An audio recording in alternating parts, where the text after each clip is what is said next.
Right, anyone who's coming in who's just watched Doctor Who, by the way, no spoilers, please. I'm going to be eye-playing that this week. Find them. Yes. Yeah, exactly. Just, friendly warning there.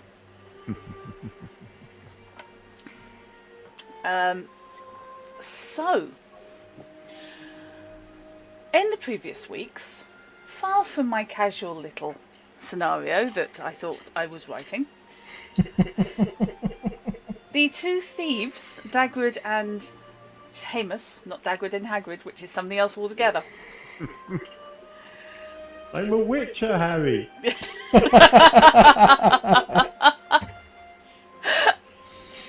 Yeah, no, you're, but I don't say that too well.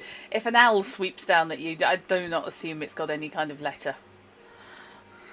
No, just sharp claws that will rend and tear your flesh. Yeah, well, yeah, she was a sorceress who will probably rend and tear your flesh, yeah. Philippa.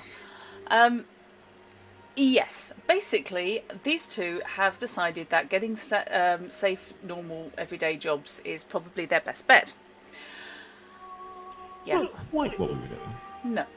Infiltrating society. I think that's what we're doing. Yeah, you think that's what you're doing. What you're doing is settling down, getting jobs, and I'm waiting for you to get a cat. Achievement unlocked. Unimpressed Moggy held. No, you have a pet rat anyway. I have a pet rat, yeah, which would probably not really be very happy with me getting a cat to go with. No. So it must be me that gets the cat. Yes, Dagread has signed up to the local town watch. Yes. Which is kind of a paramilitary militia type arrangement.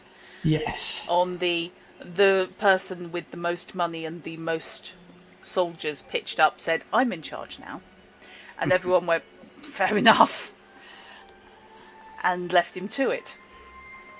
So Dagread has joined the watch as a charitably covert investigator. Yes. Doesn't even have a uniform yet, and he's doing his best CSI thing. Heamus, meanwhile, has signed up to an all-you-can-steal buffet of salty person. Yes. Heamus, the former farmer... Former farmer? That's a fun thing to say many times in a row. Former farmer, please don't make me. At least he's called Heamus and not famous. So he was famous for former farmer. Heamus the famous former farmer? Yes. Famously famous was a former farmer. Let's not go there because it's silly. Why do I play with you guys? Oh yeah, because no bother bugger will. Right, so... Because nobody else wants to play. Yeah, thank you. I like the not with me implicit at the end there. Just at all. No, nobody wants to play with those either. So... Mainly because we do bad Irish accents for our characters. There is that. Some of us do anyway. Yeah. Yes. So while Dagread is investigating a disappearance that the Watch have heard of, which is experiencing a slight issue as regards authority, because the disappearance happened in the local brothel, which is run exclusively for the entertainment and in fact is part of the military encampment outside, where the Nilfgaardian army has a staging area. So he's investigating the disappearance of 2 maids and an exotic dancer. And, yeah, with forensics and everything, it's quite impressive. And Heamus has got the job as a bartender there. To me, it just sounds like a hand in brothel poker. I've got two maids and an exotic dancer. Beat that. It does. So yes, Heamus has meanwhile been for a job interview at the said brothel, and is now headed back to town and encountered a drowner attacking some men who were clearing the creek. Yes, indeed. He valiantly defended them, got them out of the line of fire, stabbed the drowner in the back of the skull, valiantly and bravely, as he is wont to do, and then when it didn't drop dead at his feet, turned and had it away on his heels at a rate of knots. Which is the approved tactic for dealing with drowners. Yeah. Run to the hills. Discretion, as they say, is the better part of valor. Yeah, This was, however, because he was only I armed with a myself small knife. am being very valorous right now. Yes. So he basically has now vowed he's never going anywhere without his axe. Nope. Which is a fairly sensible thing to do, because it's a mile or so walk from the village out to the club. Through Drowner territory. Past Drowner territory. Yes. At least you encountered it in broad daylight. To be fair. So, I've just realised what I've left up on my screen. Let's hide that, shall we? Nasty is what you left up on your screen. Yeah, wasn't intentional. Sorry about That's that. one of those neckers we were talking about, isn't it? No. That's considerably bigger than a necker. That's actually a ghoul. Okay. So let's do that, because you don't need to see that. Nor do we want to. It's irrelevant. Oh, especially not in person.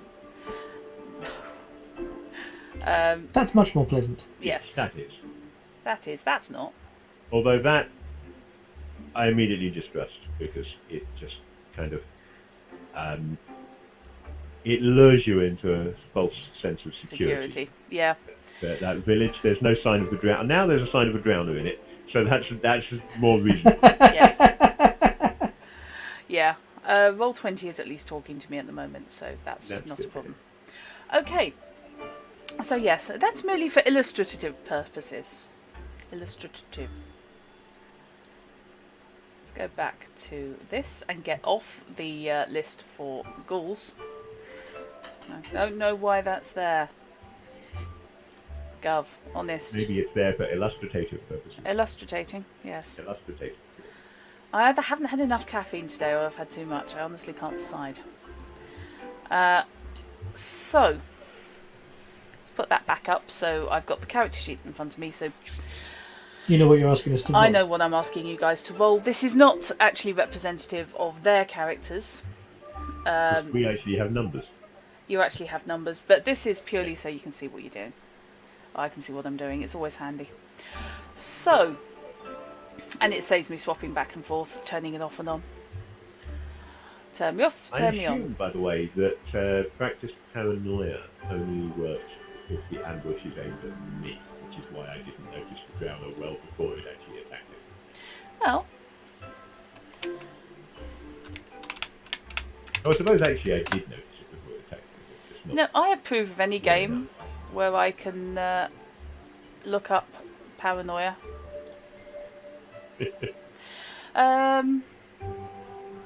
Whenever a criminal comes within 10 metres of a trap, they immediately can make a practice paranoia roll. Yeah. The thing was... failure with, I'm still suspicious, but I don't know what the trap or ambush. The thing This is what I was saying. I'm assuming that it was because the ambush was ambushing somebody other than me. It wasn't an ambush. It leapt out of hiding in the water and attacked someone. That's pretty ambush. It leapt out of the water and attacked someone because that someone had just stuck an adze right by its face. So you were working on the deliberation factor here. If they had been... It did not plan in advance its ambush, and therefore it didn't count. No. If they had been lurking with the intent of ambushing them, then that would have been one thing. But as it was, they were actually asleep under the riverbank. And an adze just came smack down in front of them, at which point one of them went, I'm not having this. Yeah, this town has a very different version of Tales from the Riverbank. Yes, it does. So, we will currently stick with with Heamus. Establish what he is doing, because last I saw he was leaving speed marks. We were going to call them speed marks. With me arriving at the Smoking Horse. Yep. And playing with your Anglepoise arm for reasons known to sorry, it's just I was looking at your stream and I'm off centre in the little box, so I was just moving to be more in centre in the little box. I could just move the window. Well, yeah, but you obviously hadn't, so I moved me instead. I love playing with people with tendencies. Okay. With tendencies. Yes. Tendencies. That's an interesting way of putting things. Look out, he's got a tendency. Yeah, but do you have a tendency agreement? Yeah, have you got the tendency agreement? Hello to anyone who happens to be watching. This is going Welcome to be to a weird Chaos. one. Yeah. Yes. So, As we like to call it, in place tabletop. yep. So, you burst through the door of the Smoking Horse. Declare Yes. there's trouble at mill. Something like that. And there's a tail, sorry. And yeah, there's tail up mill. Yeah. Okay. So, yes, Heamus is no longer from Skellige because now I've got that accent stuck. just go with what's that then, Ted? What's that then, Ted? And he's back. So, yes, the door is flung open. Ahead of you, you have not a crowd, but you have some afternoon drinkers in. It's now about 3 o'clock in the afternoon, roughly. Right, I'm trying to remember the end of the last session and doing a Doctor Who almost the same rerun. Uh-huh. As I recall, Yep. I burst in and said something along the lines of, "There really are drowners in that creek. I've just seen one." Yep. Pretty much bang on there.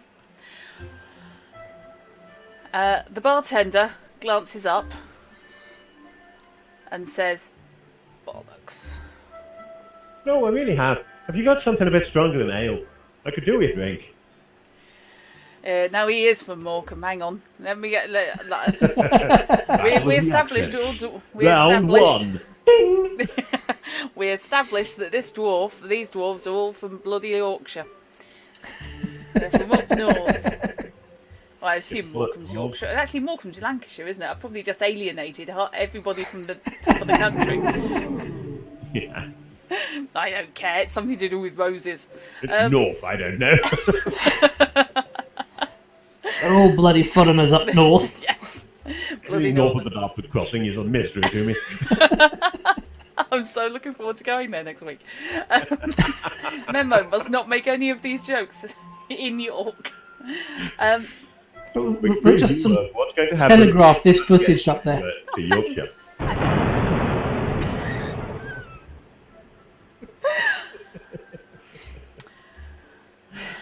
Okay. So Yeah, reckon I have. So, how many did you see? And he will sling a very small ceramic shot glass effect down in front of you. just the one. It was attacking them fellas that were digging the ditch. Quite glad I wasn't digging that ditch. Understand that. Get It's all that right, though, down. they You. got away. They got away, did they? Aye. So, So, what'd you do? some idiot... Accent's gone again. Yeah, it's because I'm doing a northern one. And you... Some idiot stabbed it in the back of the head and distracted it. Did you kill And then it? they ran. And then he ran. And now he needs that drink. What'll it cost? Oh, this one's on the house. You saved a couple of my customers. Cheers. I'd be a It bit... looks like the sort of thing that one downs in one go. It has a definite shot glass or shot ceramic feel to Yeah. it. Yeah, we're not talking glassware because that's a whole different level of Posh. industrial innovation, which probably Yeah. isn't in your small local town We're pub. not doing the, yes, this village of 13 families has glass windows in every one of its buildings. Yeah. Its own smithy and a magic shop. You've not established the smithy yet, but it seems likely if there is one, it's only going to be up at Kelsey's house. Yes, true. Kelsey's house, even. See, this is... It's fascinating that tinkers somehow still exist in games of like D&D and what have you, despite the fact that every single village, no matter how small, has a blacksmith. Yeah. And the primary thing that tinkers did was like sharpening people's Yeah. knives and stuff like that, because there was no one in town who could do it. I So they mean, travelled from village to village, Yeah. selling pots and pans and needles and metalware and sharpening knives Yeah. and so forth, because there was no local blacksmith. you've Every encountered... single village has a blacksmith, and yet somehow these tinkers still exist. How does that work? You have encountered at least one person offering those sort of domestic services in the marketplace, but they Yeah. were doing so off one of the barrow stalls, not one of the Yeah. permanent ones. I mean, if there's enough of a market in town, of course, somebody like that doesn't have to be an itinerant the way Tinkers traditionally are. You can have someone in town doing it, but they also don't have to have a full forge and so forth. No. No, whetstones and maybe a wheel, which is easier to set up and doesn't involve catching fire. And when you're looking at things like pins and sewing needles and fishing hooks and so forth, all of those things can be made with no kind of forge at all, just with the right skills and templates carved into a bit of log. Templates carved into a bit of log, extruded wire, that's all doable with really low levels of technology. Yeah, loads of stuff like that. Yeah, yes, we do time team on occasion, leave us alone. Okay, I time team on occasion, I can stop any time I want. Yeah, unlike time team. Even though the series is over, it's still going. It will never die. For those who don't know, 4OD, Channel 4's on-demand service, has every episode of Time Team ever available to watch. Yeah. Also, the brilliant, brilliant series Chelmsford 1, 2, 3. If you've never seen it, watch it. It's fantastic. Okay. So, yes, you were down in one go this liquid. And I would very much like you... You're going to want me to make a stamina check. I want you to make me a stamina check. Not that we have a stamina score, but body? Actually, yes, we have a stamina check. Is there a carousing skill I can roll? Let me just check. It might be endurance, actually. 1 tequila, 2 tequila, 3 tequila, floor. Yep. Let me just have a quick check. I seem to recall last week I needed a stamina roll and did that off body. Yeah, you did. So... Yeah. D10 plus body is 11. Okay. I was looking for anything over 10, basically. Yay. So you avoid the imminent choking fit, as somehow this stuff turns to vapours and simultaneously clears your sinuses and you feel makes you a man. I'm from Skellige. Bear in mind I'm from Skellige. Yes. Places it down, back the receptacle back down on the bar. Yep. Looks the dwarf in the eye and says, mild as mother's milk. Then winks. Okay, fair enough. He grins. Which does not mean he is attempting now to seduce the bartender. Having already managed the seamstress. Just want to make that very clear. Not that kind of wink. More conspiratorial. Fair enough. Indicating it was a joke sort of thing, you know. That's some good mahogany whiskey. It's not bad at all. Give me another one, I'll pay for this. Yeah. Okay. We'll sort out how much he charges, because I know you're loaded, so basically it's... Spirits are 10, according to... It's really useful having somebody with a second copy of the rulebook, because there's only so many bookmarks I can keep open at any given. As soon as a reasonably priced physical copy becomes available, I will be getting that. Yeah, ditto. At the moment, the price is what I expect the price to be. Getting it shipped from America, not so much. That's going to cost the same again. Yeah. We're hoping that they can sort out maybe PODs. Yeah, that would be ideal. I would be ever so happy with that. I would love this. I let somebody else go through all the hassle of actually importing a few books to the UK and look for and keep an eye out for decent books. Yeah. Personally, I would. One way or another, I want it. Yes, I would adore a physical copy of this because I love having the PDF. Searchability is awesome. Yeah. I also like having the physical book. Whenever the question comes up, which do you prefer, physical rule books or PDF? My answer is both. Yeah. I genuinely want both because I use them in different ways and for different things. I love having a physical rule book in front of me, but at the same time, yes, searchable PDF is brilliant. Yeah, I mean, I'm flashing back to when you were running Crimson Skies Night. Yes. I had the PDF open in front of me of the Deadlands rulebook, but also I was sat there with my Deadlands rulebook. Yeah, likewise. 20th anniversary edition open on screen, and the rulebook, which is down there. Yeah. Yeah, and having you guys around that knew the rules far, far better than me. It just makes life slightly easier. Yeah, it really did. Mm. And that, ladies and gentlemen, if you do know the rules to a game, that is how you're supposed to do it. You don't lord it over the GM. You don't use it to get advantage over the GM or the other players. You use it to help lessen the GM's load, so they can provide a better game. Yep. Right. So yeah. Lesson over, yes. It's going to be a lessony evening. Here I ended think. the lesson. I think it's going to be a lessony first evening. lesson. Okay. So yes, you can then pay for. What? The lesson has ended. Okay. Sorry. That's I'll okay. get back in my box now. That's alright. As I said, it's going to be one of them. That wasn't me. No, that one wasn't. I don't have that one. I would like to make it very clear, by the way, that I have a timer ticking down for each day you guys are in town, because there are events that will happen. Just because you're I'll have ignoring 2 them. consonants, please, Carol. Yeah. Ooh. But I'm quite happily. I'm going to sip the second one. Good. Down the first one in a hurry. Yeah. I'm going to enjoy this one. Okay. So Right. yes, I will be sipping my whiskey and telling anyone who wants to know, anyone who asks, Okay. about this drowner encounter. Obviously, Okay. bigging myself up, but in a modest manner. Doing that whole business of, you play down what you're doing in such a way as to make people think you obviously did much more. Are you humble bragging about the drowner encounter? I am absolutely humble bragging about this drowner, yeah. Do you have the performance skill? Do I have performance? Of course I don't. Let me just check, but I don't think so.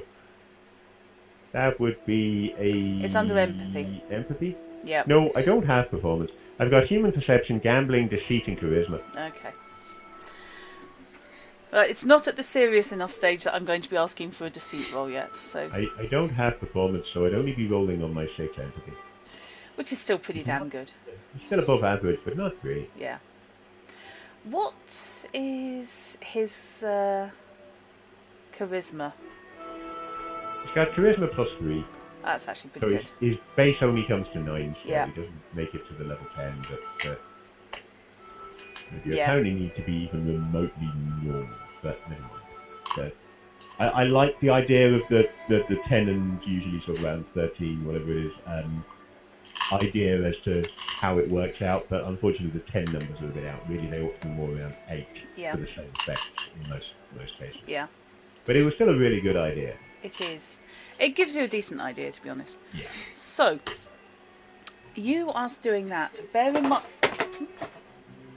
So, Excuse me. Yes, I will just fling a DVD drive on the floor. That's fine. As you do. I'm sure it will be fine. That I wasn't in any way in contact with or touching or anywhere near, in fact. Yay, gravity, my friend. the poltergeist is loose again, clearly. Come on, bring it on. Poltergeist wouldn't dare. They take one look in my head and go, "You know what, mate? You're right there." Yes, I had poltergeist that tidied my flat. So, hello, Moggy. So every now and then, he just pitches up to make a fool of himself. He pitches up to remind me that he still wants me to feed him. Okay, so you have, if you recall, to be back before nightfall at the Privates Club. So whatever else you do, it's kicking on for 4 o'clock by the time you finish. That late? Okay. I think Okay. about it. Mainly because you've been sipping your whiskey very And when is nightfall likely to be? Now, if you go by my dog, Slightly clear on, I'm sorry, the zombies are apparently at the door. Got Nightfall. sound effects for that. Nightfall is, you are in late summer, so it's going to be about 8 o'clock. Oh, so I've got a few hours. You've got a few Definitely got time hours. to drink a whiskey. Oh yeah, And you get my basically... tracks together and hide them in Yeah. the hole on the wall. It's about half an hour to drink the whiskey because you're talking between each sip. Yeah, that's fine. And I've encountered you when you talk between each sip. And I know who's I'm going in and out of character. So, evil kitten. He's looking evil next to you. And it's you just can off. probably hear the dog. Yeah. He probably can, actually. Oh, hello. Nightbite's just Hello. turned up as a mod in my chat. Okay. I've been there for a while. I know. Yeah. That's what I thought. You're hosting me, for God's sake. So, Fishy, what are you getting together, and how are you going to deal with Ratty? Because I'm leaving the inn. I've already got my stuff kind of organised. Okay. In that most of my thiefy type stuff is in my backpack. So the only other thing that will need to go in there is some but not all of my cold weather clothing. Okay. I'm going to be wearing, I think, probably my ordinary clothing, but I'll hang on to... He's probably got like a sheepskin waistcoat type thing. Got the jerkin. Since, like the kind of... The jerkin, that's the word. It's this kind of thing he would probably have. So he's probably just going to throw that over the top of his normal clothing for purposes of being out at night. You were planning on stashing your ninja gear with your thiefy gear under the tree, weren't you? His loaded dice and his Gwent deck. But otherwise, pretty much everything's going to be in the backpack, which I'm going to stash. I mean, obviously he'll have the axe, as I said. Okay.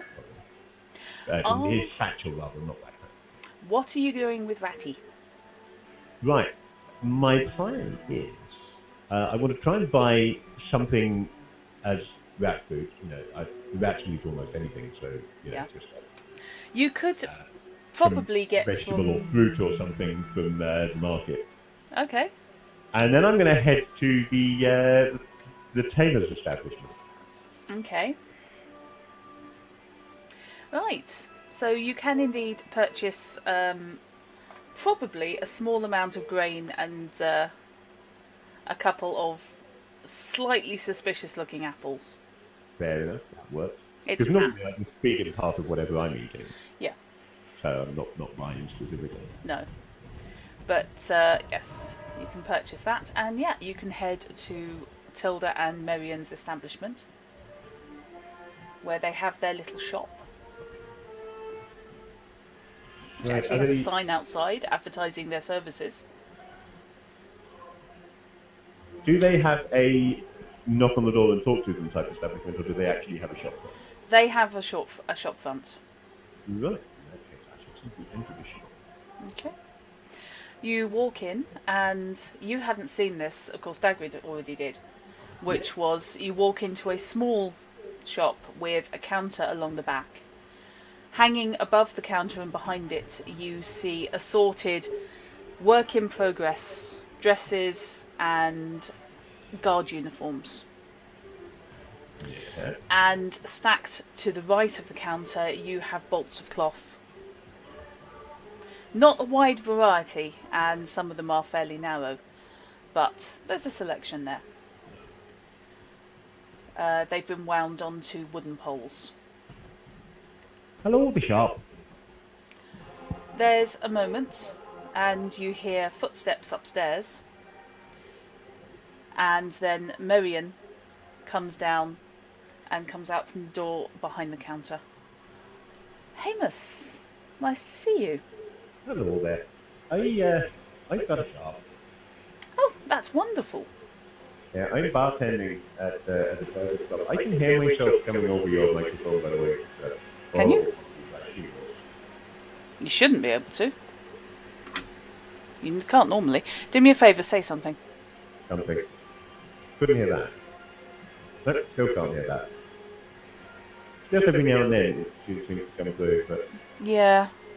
The sensitivity's gone a bit mental, hang on. Anyway, yeah, I upgraded Windows. Oh. Up at the private club. So... Did you now? I wondered if... That's fine. Just serving drinks? What a bartender does. I wondered if you wouldn't mind looking after Ratty for me. Because I don't think they'd appreciate him there. Huh. Oh, okay. I've just figured out... Down mixed to mono's just switched off. Thank you, Windows. Which, of course, I need on mine, because otherwise I come out of one speaker. Yeah. What the... Bloody hate Windows Update on occasion. Ratty. Doesn't need much looking after. I mean, if you've just... Yeah, Ratty. If you've just got a wee box, he can sit in, and I've got him a couple of apples, and so he won't disturb you. I pick would 'em up in the like morning. a persuasion check, please. A persuasion check. Yeah, that's a skill I don't have. However, that's a 15, Oh, blimey. because I rolled 9. Okay. That's better than she got. She rolled a 4. So.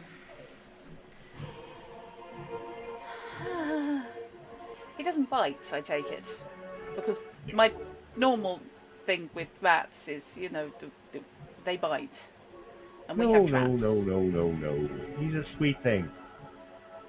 Won't be any trouble at all. Huh. He's been with me for ages now. I really wouldn't want to lose him, and I don't think it would be a good idea taking him to the club. I mean, I had him with me when I auditioned, but I don't think they noticed, because he tends to, like, you know, hide inside my tunic where no one can see.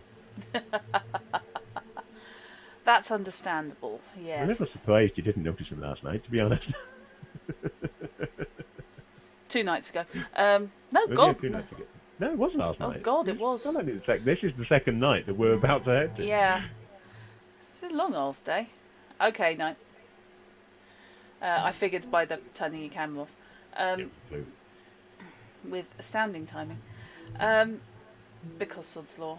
She looks a little dubious, and then you hear footsteps coming down the stairs. And Tilda heads in. We have a customer. Ah, it's you. Hello. Good evening to you, Mistress Tilda. Good afternoon. Afternoon, evening. We're kind of getting out. If I keep staying here much longer talking to you two, it will be evening, and then I'll be late for work.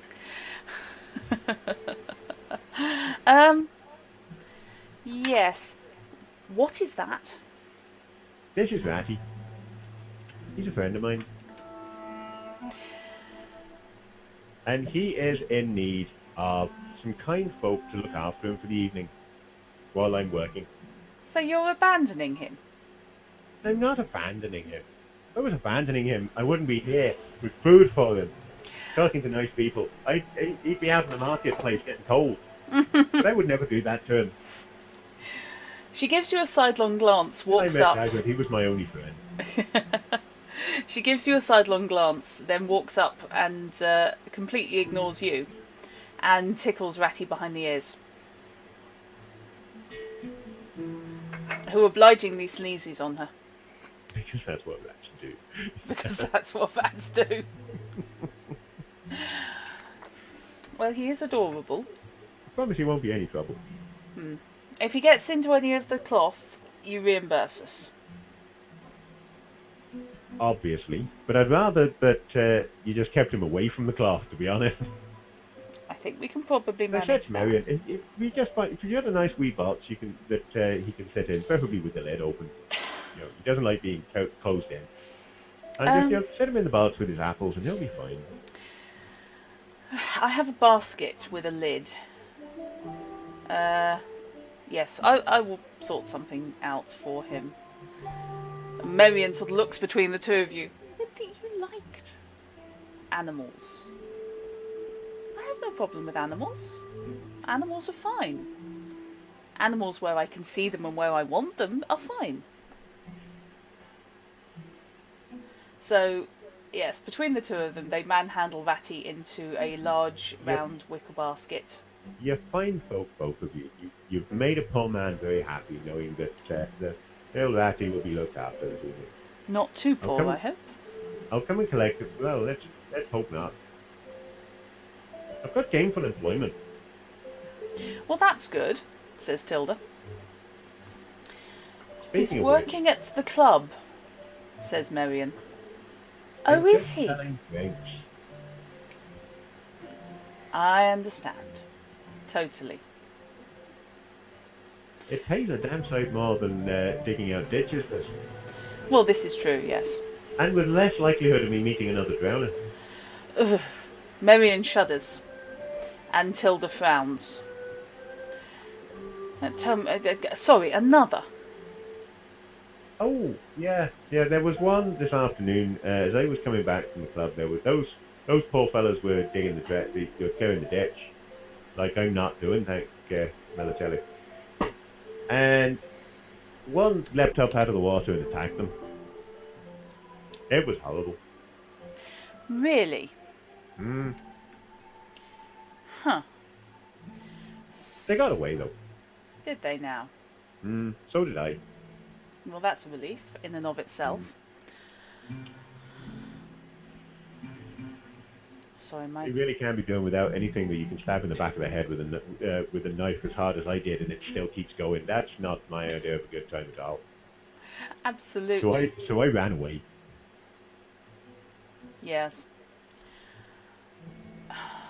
Sorry, hang on. Patch the axe on his belt at this point. Next time, though, I'll be ready. Oh, will you now? Well, I'll be ready so long as it's going for somebody else and I can get it from behind again, yes? I'm not about to take one on from the front. Well, I should certainly hope not. That's not really work for a part-time barman. But I think if I'd smacked it as hard with an axe as I did with a dagger this afternoon, it would have gone down. Well, that's a relief. So, right. You can palm Ratty off on the girls. Yep. And then I will head off to work. And then you will head off to work. Stashing your stuff in the Stashing tree. my stuff on route, yes. Yeah, okay. Meanwhile, back at the club, Yes. would you like a swift reminder of what you were doing last week? I was doing CSI in the brothel. I was investigating 3 disappearances. So wrong. Yeah, I kind of need the UV lamp that shows up various certain bodily... No, you don't. Not with that. That's why they wear the sunglasses in CSI Miami. It's because they've used the UV lamp in a hotel room there, and it's just no. It's like detect magic in Kelvin Aronson's house. You just don't do it. So, yes, you were doing your CSI bit. Yes, so I've got 3 disappearances. Yes.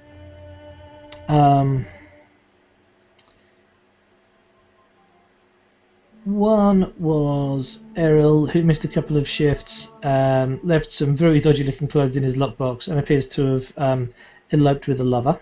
Yep, I would like to clarify that the very dodgy clothes left in his lockbox are tattered and clearly stolen off somebody's washing line. Dodgy as in nothing he would have ever been seen dead in. Exactly. Or within the vicinity of. Possibly literally. We've got Cait, who potentially has met with some unpleasant fate. Apparently, or what may seem like a hate letter was burned in the fireplace and has disappeared. And there was also another one who... Larra, who hasn't been seen for a while. Yep.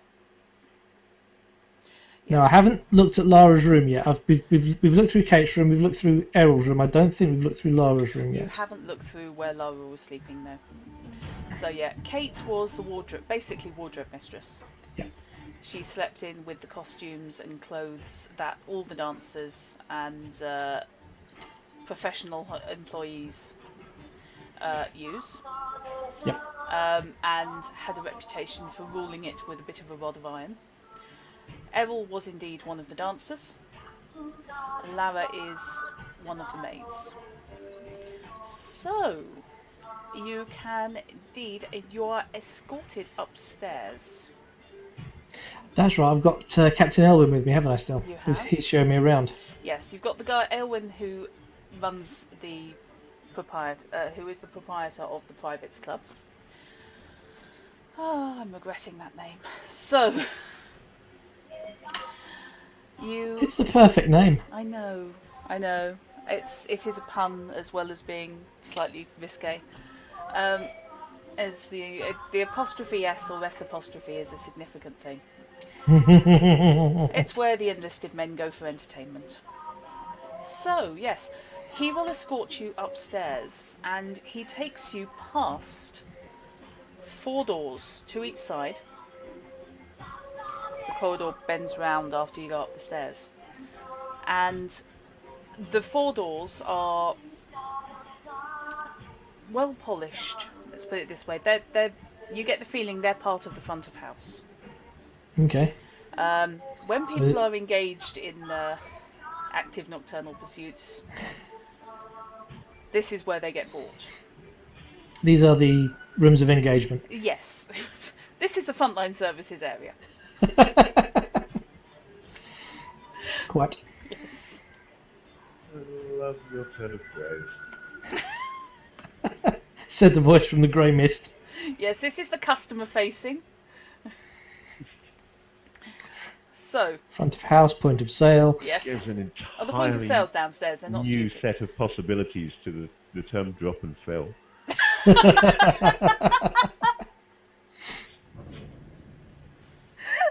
I don't even want to know what facing up is. So, yes. Well, it's one of However, your 2 options, isn't it? Would you like facing up or facing down? thank God this is flagged as a mature stream. There needs Yeah, to be an it's a good job, alternative isn't one. Immature stream. Immature stream definitely is. Yes. Yeah, not suitable for children, but yeah. Okay. Cheers. Yes. I wish. So, you are led past 4 doors to either side, and one of them, the second on the right, is open, and you can see a woman in there in a grey dress, reasonably well cut, but obviously very cheap, who is currently laying out sheets on a reasonably well stuffed mattress on the actual bed. Again, I'm assuming continuation of front of house facilities. They will be rather good given the design purpose. Yeah, I mean, we're not talking high-end nobility here. We are talking functional but well made. Yeah. Okay. Describing the facilities or the staff? Hopefully both. Yeah. Pardon me. Otherwise, I can just imagine customers going downstairs and say, yeah, I broke this one. Can I have a replacement? Is there a sign above the bar saying all breakages must be paid for? Buy one, get one free. Now there's an offer. Okay. Valid only with coupon. So, now I do an image of gift vouchers for the local brothel. Okay. I'm not to worry you, but I do have in my Shadowrun game a brothel that needs to re-establish its business. Now I'm getting thoughts. You may have burnt it down, Richie. Yes, we only burnt it down a little bit. It deserved to be burnt down. It did deserve to be burnt down, yes, but we only burned it down a little bit. Fire-breathing dragon. So, with an attitude. I objected to getting shot. So, yes, at the end of the row, however, are 2 rather more functional planked doors. One either side, so you've got basically 3 rooms on Okay. each side of the corridor. And the planked doors open into a tail tentacling its way across, open to reveal 2 beds in each room.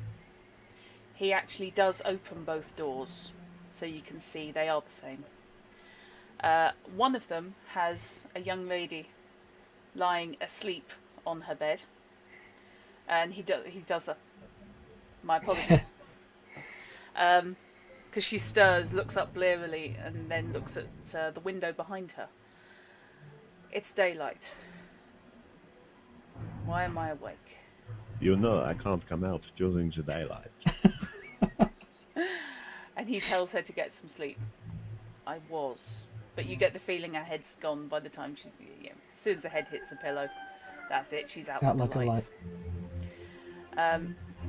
On the other side are 2 cot beds, which are very clearly straw stuffed. They're not flash, they're not particularly well made in any way, although they are neat. And at the bottom of each are again the military lock boxes, which seem to be ubiquitous for the employees of this area. Mainly because most of them are military employees in some way, shape or form. This is where the staff sleep.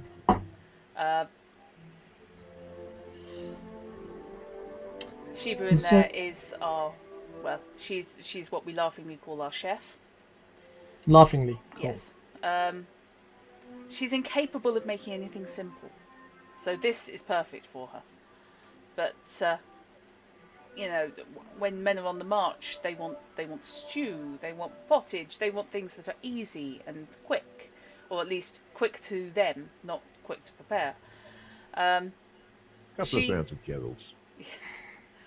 She's cursed with an upbringing that taught her how to make intricate and pretty and presentable food. To be honest, we're lucky to have her. She really, by rights, ought to have been serving in a decent household back in the Empire, but she wanted to see the world. She's brave. A decent house for a bawdy house. This is brilliant. I can see where her skills would be more appreciated here than on the march. Yes, absolutely. And since she has no talent in military matters, this was probably her best bet. Well, in some way, shape or form, being employed here was probably her best bet. To see the world. So, not everyone's temperamentally suited.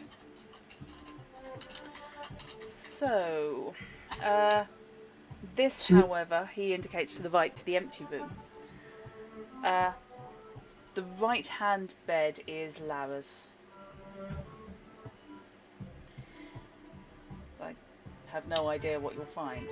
So, what can you tell me about this young lady so far? Was she, as with the other two that I've asked about, was she liked? Was she disliked? Well, she's a local hire. She was reasonably well liked, possibly a little bubble-headed. I think she liked the glamour.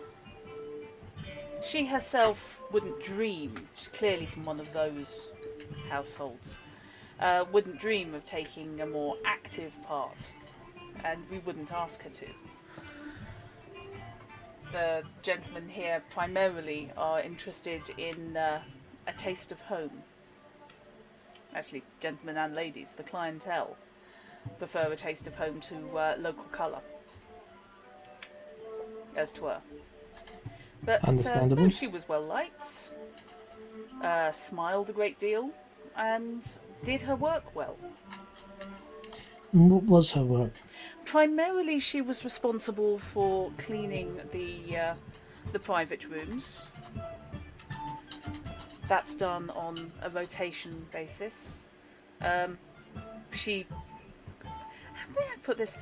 She said she had a lot of brothers, and therefore wasn't really fazed by anything she encountered. I'm not quite sure what she expected when she came to work here. The privates is not that kind of brothel. I think she was possibly expecting blood on the floor and whips, chains, and some form of hook. But who knows what these border types Indeed experience. It comes from being so far from the heart of the Empire. So she was local and had a lot of brothers. Do we know if her family objected to her working here? You know, I never actually thought. She never said as much. I never thought to ask. Do you know where her family are? Are they local as in from the village or local in the region? Well, I know. I gather her mother must live in the village.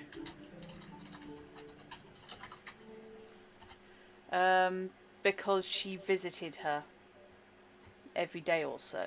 I believe that's where the majority of her wages went. To look after her mother? To look after her mother, yes. Who I gather is ageing. Has the mother been in since she disappeared? Oh, the mother never came out here. It's a longer trip than... Oh, so she would always go to visit her mother. Yes. Do we know where her mother lives in town? I don't, I'm afraid.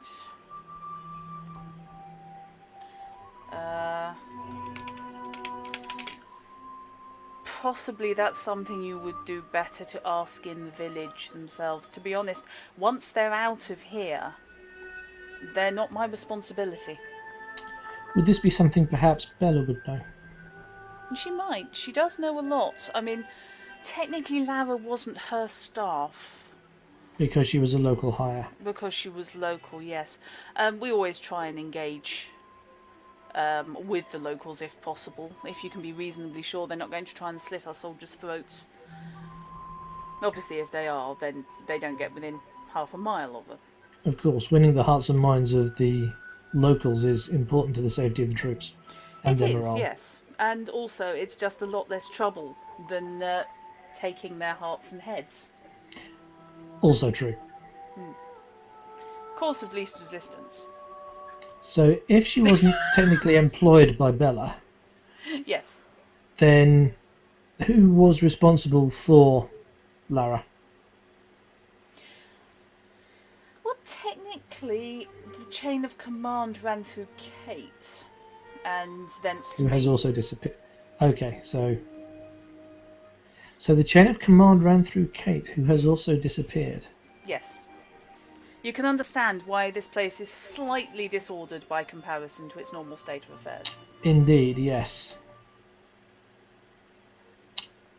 Thank you. If Bella is free enough for a conversation, I would like to speak with her before I head back into town to look more into Larra. But if she is too busy, I'm happy to have that conversation another time. I don't want to impede on the operation of this facility. Well, I appreciate that.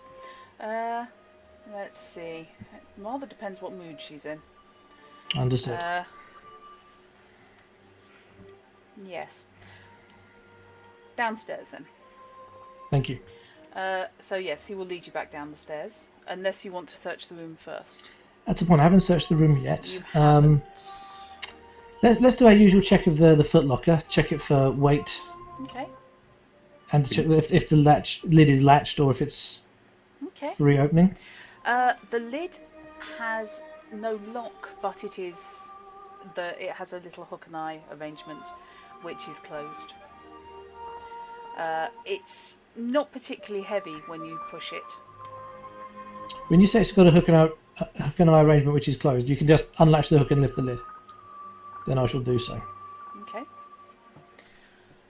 So, yes, inside you find a pale grey dress with a degree of patching on the elbows and over where one knee would be.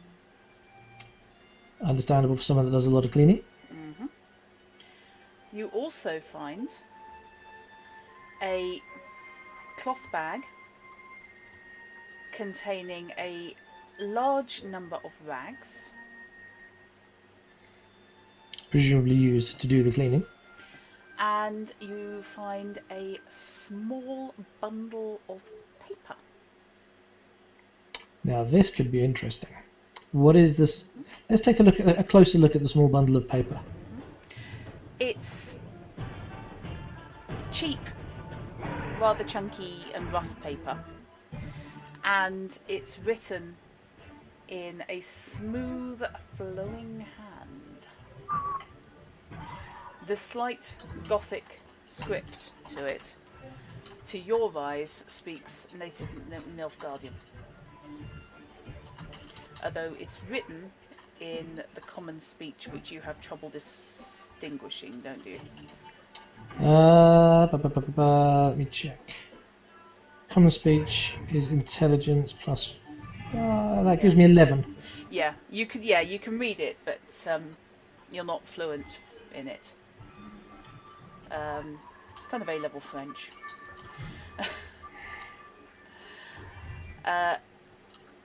What you can see, especially if you make me an awareness check, Okay, let's have a go for awareness. 14. is that... Yeah, that's good enough. Is that it's basically written all but in block capitals.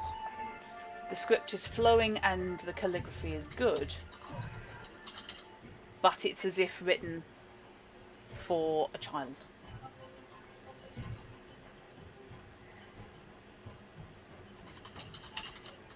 Someone's taken care to make it legible.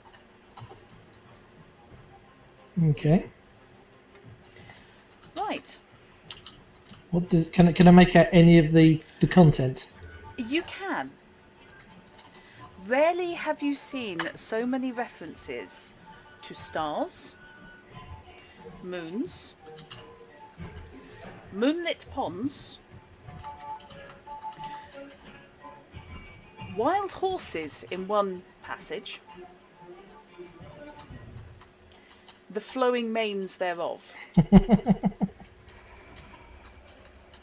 Essentially, think every bad romance novel you've ever even read the back of. Yikes. Yes. Somebody is professing their affections quite thoroughly to young Larra. Yeah, don't talk about unicorns for The Witcher, please. I skirted that one in Witcher 3 by not knocking off Yennefer. I therefore dodged the nookie on the back of a stuffed unicorn. I've seen pictures. I'm not going through the gameplay of it. What? I can only imagine. Surely falling off would be an issue. Captain, did young Laura have any amorous visitors or acquaintances that you are aware of? She had no visitors as far as I know. Unfortunately, I don't keep track of the social activities of my staff, and what she did in the village is entirely her own business. Quite. She Although I turned up would for work. be led to believe, from what I see here at least, that the writer of these notes may well be Nilfgaardian. Make me. Let's have a look at what I would like you to do. Thinking at the moment it's going to be human perception. Which is an empathy skill. I have a point in that. Where's my empathy? Go for it. Okay, come on, dice. Give me a good number. It's either going to be empathy or deduction, actually. If you want to make... turns, points at the captain and immediately says, "He's human." Yeah, 9's a good number. That gives me a total of... Where's my empathy? There it is. 17. Okay. As I said, it could have come under deduction or human perception. Human perception for the psychological aspect, deduction for the actual use of language. But either way, it gets you to the same place. I figured you're better at human perception. Yeah. Because we established that deduction is something he's going to have to put points into at some point soon. Yes, if I spend much more time being a CSI. Yes. Okay, common phrases recur. There are perhaps 20 of these letters. They're all fairly small sheets, and they've been rolled into a bundle and tied with string. So it's as you unroll them. They're all but in scrolls. Common phrases are references to dark water in relation to, presumably, unless we're getting into a whole weird area, Larra. Possibly her eyes. Okay. He's very big. He's very big on the horse metaphor, the horse's mane metaphor.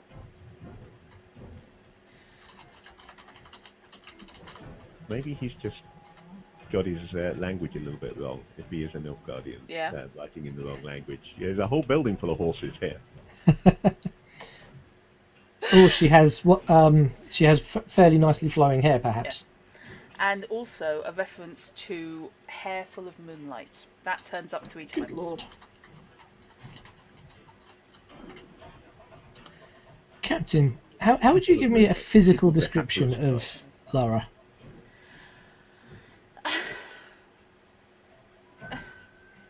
Well, she's Redanian.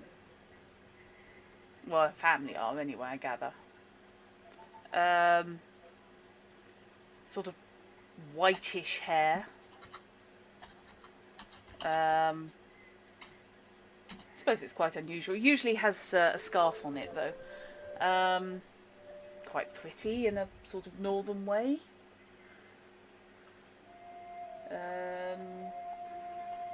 What did you want to know? So she has white, the sort of things that might strike you as a first glance looking at the woman. Whitish hair. Was she Whitish blue-eyed, green-eyed, No, brown-eyed? very dark eyes.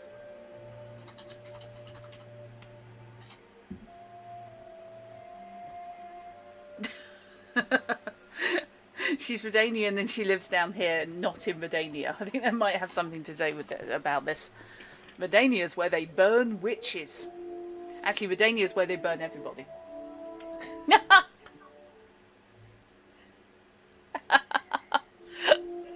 Okay, fair enough. Who takes Redanian sash is Redanian leader. That's not a million miles off the politics of The Witcher. That did cross my mind, yes. Thank you, okay. It's definitely clear that whoever's writing these is somewhat smitten with Lara. Each of the letters, really only notes, are only maybe 3 lines long.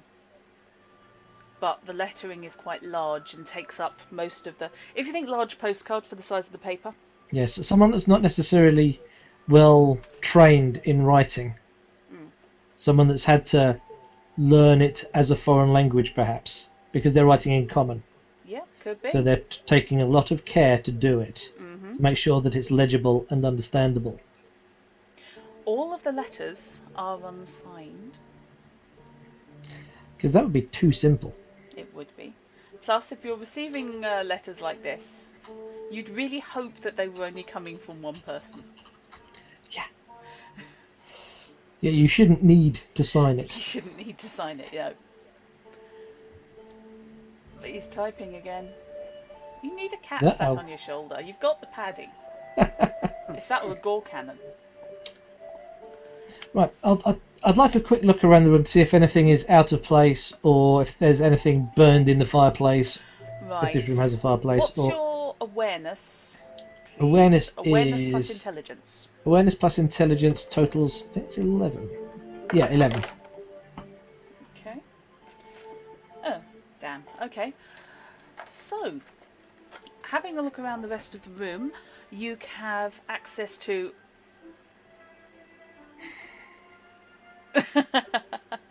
Yes. Were I being complex, Fish? I have done that trick. It's only because it's quite fun watching people think they've had an aha moment and then realise that there's actually about 15 suspects. Yeah. So, looking around the room, you have the shuttered window. Okay, same look as before when we were in... is it Ellis? Yes. The guy? Eril. Eril's. Looking in his room. I'm assuming the latch is on the inside. Yep. Is the gap between the two wide enough to get a blade through, and is the underside of the shutter gouged at all? It is indeed wide enough to get a blade through. However, there is no damage that you can see. Now we are You're on the second floor? You're on the first floor. First floor, right. Because we're British. And yeah, no, I couldn't remember whether we'd gone up 1 or 2 flights of stairs. You've gone up to... it's a 2-storey building. You've gone right, up to the okay, second so we're on the floor. first floor. Cool. It's conceivable there might be an attic somewhere, but you have no idea where. Apart from up. Okay. Well, that's the place to look for loot. There's always cash in the attic. Oh. Crap in the attic. Okay, so that pretty much rules out the window as an escape mechanism. in mind that she's been missing for several days and somebody else sleeps in this room? Also true. However, if she'd gone out that way, she would have potentially tried to at least make it look like she hadn't. And no one has reported, as far as I'm aware so far, that she was in her room and then the window was left open. Okay. That would make it fairly obvious to anyone. However, it is worth asking the Captain. Obviously, this room is shared. From whence the girl went missing, had anyone reported that the window had been left open?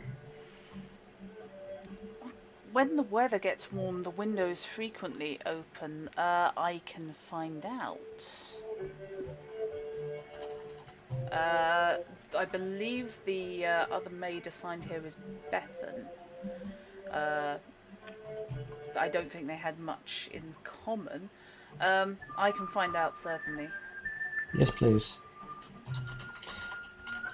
I shall open the window and take a look outside, see if there's anything that would make it scalable, like a trellis that Ivy would be expected to climb up, that kind of thing.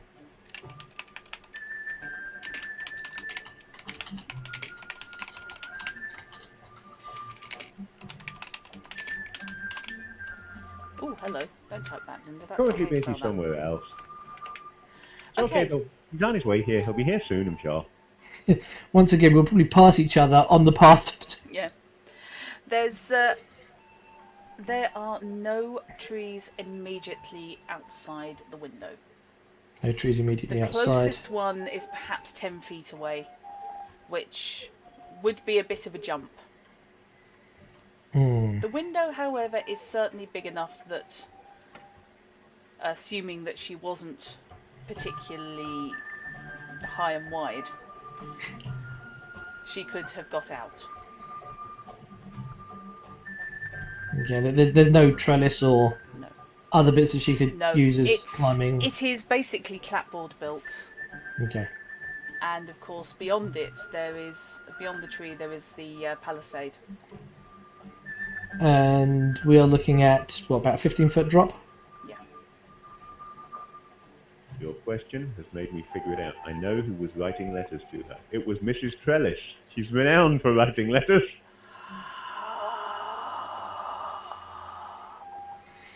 It's nobody who doesn't know. I'm sorry, I haven't any idea what I'm talking about. Not a clue. Not a clue. 3 drowners appear, rocks fall, all Standard die. thing, I'm sorry I haven't a clue, that letters would have been flooding in from Mrs. Trellis. It was always, whenever they read out a letter, it was always from Mrs. Trellis or wherever the heck she was from. Yep. I shall close the shutters again and drop the latch. Right. I shall close the lid on the footlocker and again put the hook through. As you were... I was waiting until you decided whether you were opening the locker as to whether or not the awareness check was actually going to become relevant. A window even, not the locker.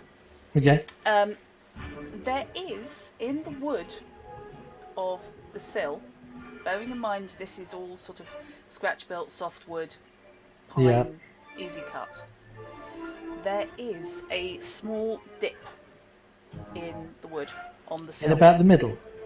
Roughly in the middle, yeah. It's deeper on the inside corner, shallower by the edge.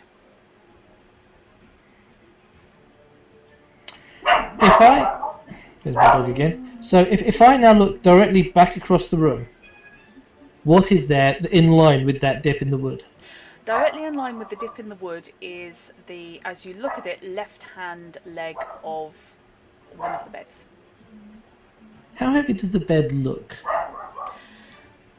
To be fair, although they're not desperately, good quality, they are solid wood. They are, they're local wood. Again, they look like they're made out of the same stuff as the building, to be honest. I'm going to go take a look at the was it the left-hand leg, did you say? Left-hand leg, near left leg as you look at the beds, basically looking back into I'm going to take a look at this nearest leg. Okay. I'm going to look to see if the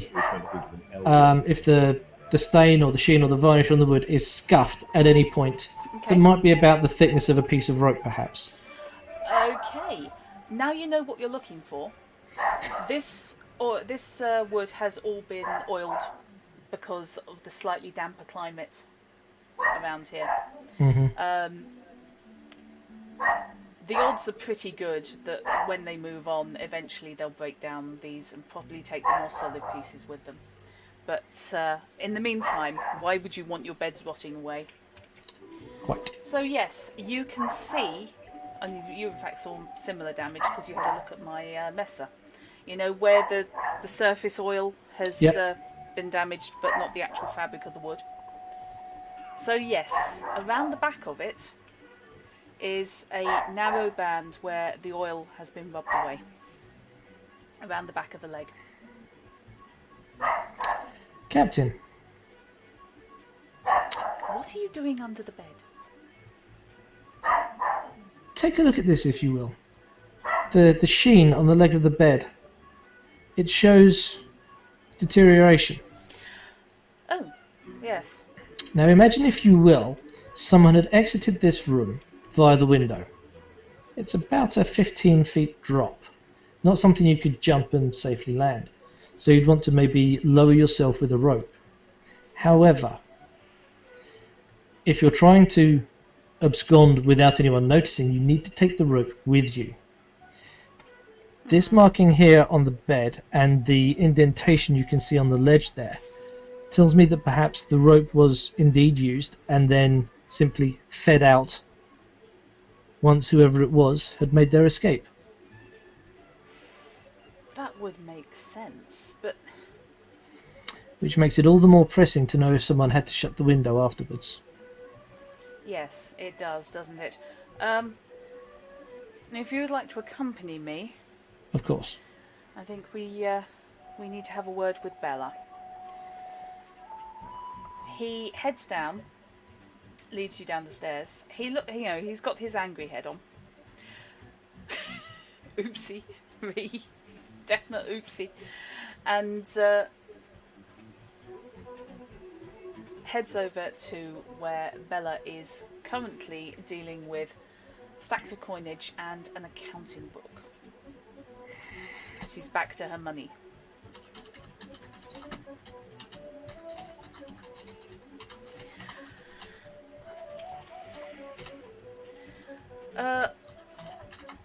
Master Dagread has questions for you, Bella, and no nonsense. Her eyebrows hit the ceiling. And you see a comment die on her lips as she looks at his face. What is wrong?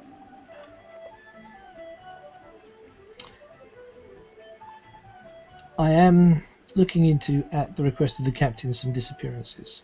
I'm keeping my voice low so as not to, just in case there's anyone walking past.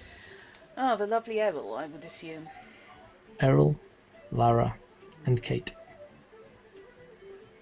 Really? Really. Right. So, we've decided they're missing, are they? Well, the young lady Cait had a Kate's not really note young, burned up in her fireplace. Oh, did she? Yes.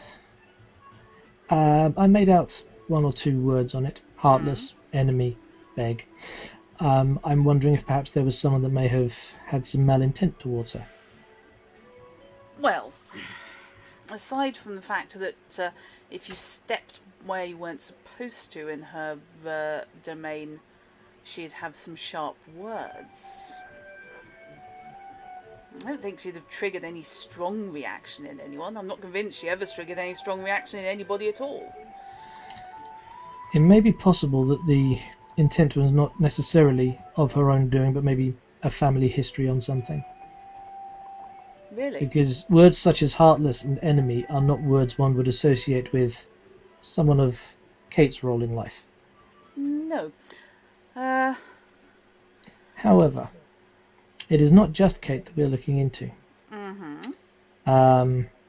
The young lady Larra. A Redanian girl, so I'm led to believe. Yes. Absconded from the first floor. Absconded? Well, that is the way things appear to look. There are indentations on the window ledge that correspond with markings on the bed that would match with possibly a rope having been used to escape and then fed out through. I'm sorry, she turns to the captain. Elwyn, I'm sorry, have we changed the rules of employment at this establishment? Because the last I checked, we weren't exactly locking them in. No, but if someone wanted to leave without a trace, they would nevertheless take a less obvious route out of the building. Or alternatively, someone may have taken her out of that via that route. Certainly, if two people were going down a rope that way, it would certainly account for the indentations seen both on the bed, the markings seen on the bed and the indentation on the ledge. Well, if you're looking for absconding fools, I suppose there is a fairly obvious conclusion to be drawn. The young girl and the handsome young man. But where Cait comes into this entire thing, I have absolutely no idea. I do not believe they are the three related. That's a relief. Cait's been a reasonably loyal employee. This is her third establishment with me.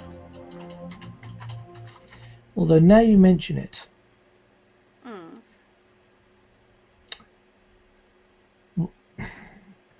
Eril, was he also local or is he Nilfgaard? Oh no. No. The lovely Eril is very much of the Empire. He's actually quite well qualified.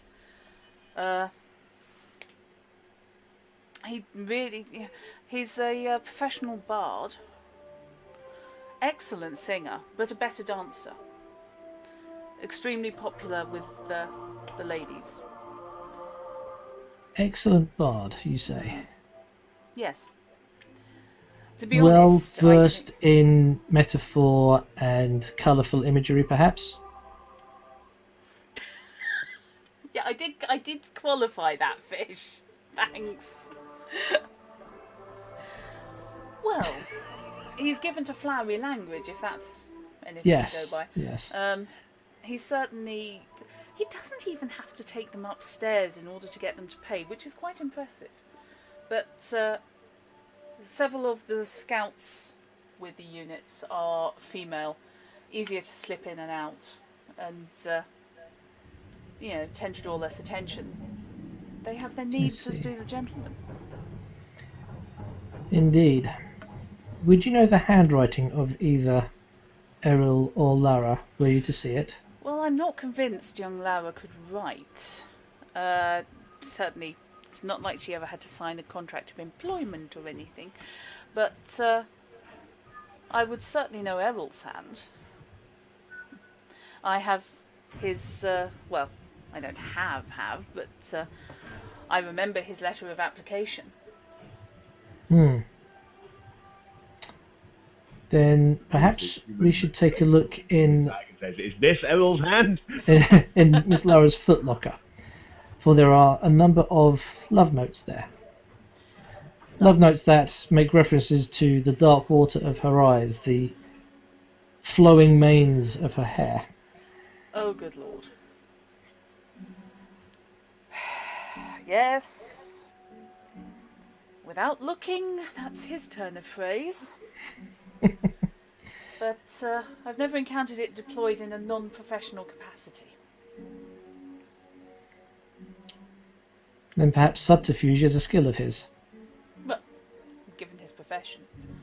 Record Sounds a bit keeping. poetry, isn't it?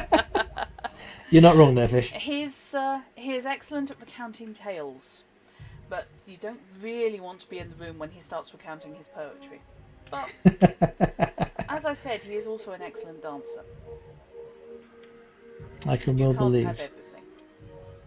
Now, I also note that Eril's window would seem to have been used as an escape route. The more I think on this, Escape is perhaps a harsh term. Exit Yes. route. Exit The route. front door would have been Correct. excellent. Yes. I It can would only- seem that the pair did not want to be seen leaving. Probably not together, at least. Well, that's In possible. Eril's case, the shutter had been returned closed using a blade to lower the latch in place to make it look like it just vanished. Huh. Well, So with two people weighted on a rope leaving Laura's room, that would account certainly for the damage seen to both the bed leg and the windowsill. Which leads me to believe that if we know where Eril came from, we may know where they've gone. well, as I say, Eril is actually, he's been with us quite a while, well, relatively speaking. He's been with us for 2 years now, since the campaign started. 2 years is a long time away from home. Certainly for a bard, But, not a hardened soldier. Oh, he's not a hardened anything. But, as I said, popular. It'll be a disappointment. That could be a disappointment for his customers. Yes, thank you for that. I was, I actually wasn't thinking in those terms, but cheers for that. Much appreciated there. We're in a brothel, he can't help but think of those terms. Yeah, really, you do kind of lean that way. I'm not saying anything about which direction anyone's leaning. See, not the only one, mate. God almighty. Well, Now, so far, I have yet to prove that the two, or find any evidence beyond letters to prove that the two are indeed together. But it would seem that that is the case. I would certainly like a visual confirmation of the handwriting on the letters seen in Miss Lara's box. The footlocker. certainly. Bring me the letters. See if we Of can course. sort this nonsense out. Of course. With your permission, Captain, Of course. I shall head back up to the room, Okay. grab the letters, come back down. Because I specifically didn't want to pocket anything because I don't want to do anything dodgy yet. Yes. Come back down with the letters. Okay, that's fair enough. You want to come off as perfectly honest and trustworthy. Absolutely. You build the truth of things, Yep. and then you hide the dodginess between the next truth. Yes. Yes, the sandwich tactic. Okay. Let's go to the right page, and now I can actually tell you where he's from. Yes, he isn't a slave. Yes, he is actually from Nilfgaard. So, yep, you can go up, grab the letters, head back down. Cool. And she has a look through the roll. Her eyebrows draw down, and she looks thoroughly unimpressed. This is indeed his favourite turns of phrase.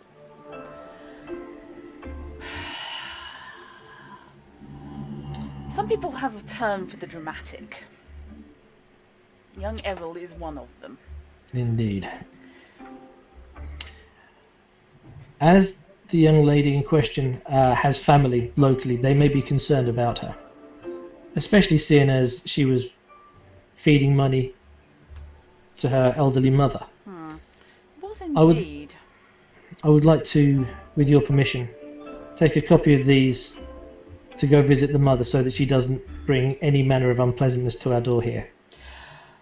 Yes, ideally. That's the kind of local trouble I could do without. Precisely. The captain pipes up. That's supposed to be my line.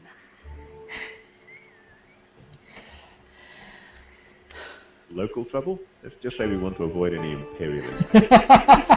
Oh, you've been saving that one up, mate. Well, I believe this is the sort of job that I can probably undertake without bringing it to our door here. It's the sort of thing I'm good at. Good.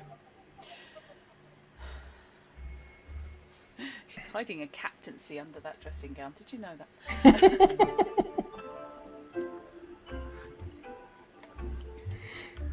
She has her units. Lieutenant Colonel Bella of Imperial Intelligence. So with two mysteries seemingly laid to rest, You're half right, fish. that leaves me just with a third. Cait. Kiss Me Cait, yeah. Right, I'm going to... So was that an in-character reference to Kiss Me Cait? No, that was an out-of-character Okay, reference. just checking, because if it was, I needed to leap on that instantly. I'm sorry, what is it about this young lady that I need to know? Sorry, young obviously is incorrect, but... Yeah.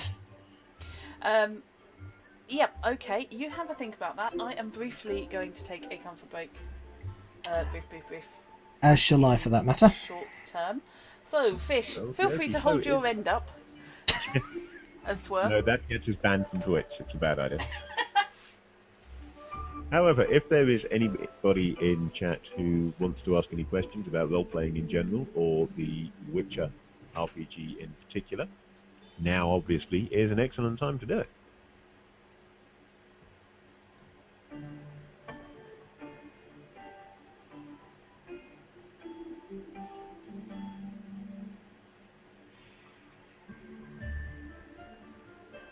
We will probably rip off all of his stuff immediately before leaving town. We don't want to attract too much attention at the moment. But I fully intend to steal as much money as I possibly can from drunken soldiers during my my night shift at the bar. And try and figure out where he keeps all the money. Ideally, though, what we'd want to do is leave town, hole up for a couple of days nearby, and sneak back in and rob it all, so that we don't disappear at the same time as the money. Make it less obvious it was us.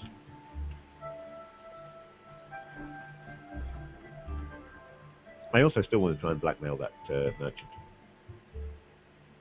Or at least find out whether he did murder his wife, just for my own out of my own interest.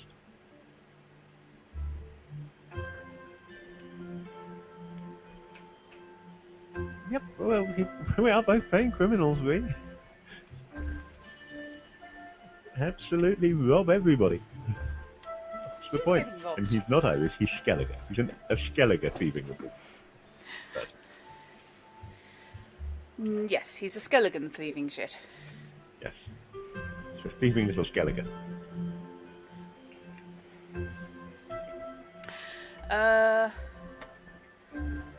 Yeah. Steal, not rob. But, Well, except in archaeological terms. yeah, this is not, however, a grave.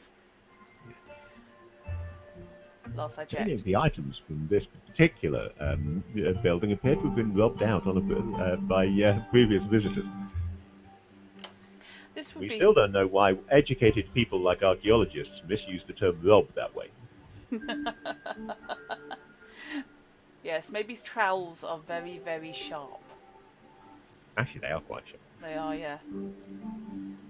Come to think. I've seen Midsummer Murders. I know how many people go down on that. To farming implements and garden tools. Yes. Go away, BBC. Stop notifying me about your thoughts on the first episode of Doctor Who Series 11. Go away. Someone who hasn't seen it yet. See, talking about Waiting gardening for me. and garden tools as weapons makes me think more of Rosemary in Time than Midsummer Murders. Well, yeah. To be fair, Midsummer Murders is the one that disposed of Orlando Bloom with a pitchfork. I haven't seen that. I need to see that Yeah. now. Needs to be done. Yes. Didn't know who he was when I first saw it. We watched it and went, oh, they stabbed Orlando Legolas didn't with believe in that one. Yes, it's before the second ad break, therefore we're due another body. Just me, by the way, or does his name sound like a rose? An Orlando Bloom should be a breed of rose. It should, yes. Right. Yeah, by the way, this is something that Dagread would probably pick up on rather than something you would inherently know. When she kept saying that he was from Nilfgaard, the capital city of Nilfgaard is Nilfgaard. Right. Okay, cool. It is the heart of the Empire. And apparently they're not wildly imaginative with their names. So he wandered around singing, maybe it's because I'm Nilfgaardian. Oh, God almighty. Right. Yeah. He was a bard. He's not going to be gone in a puff of smoke. He'll have to go and get his rat first. It's true. At the moment, I'm tied down by the fact that I've left my rat with the seamstresses. Yes. Things you will only hear in Gaming 101. Yeah. Right.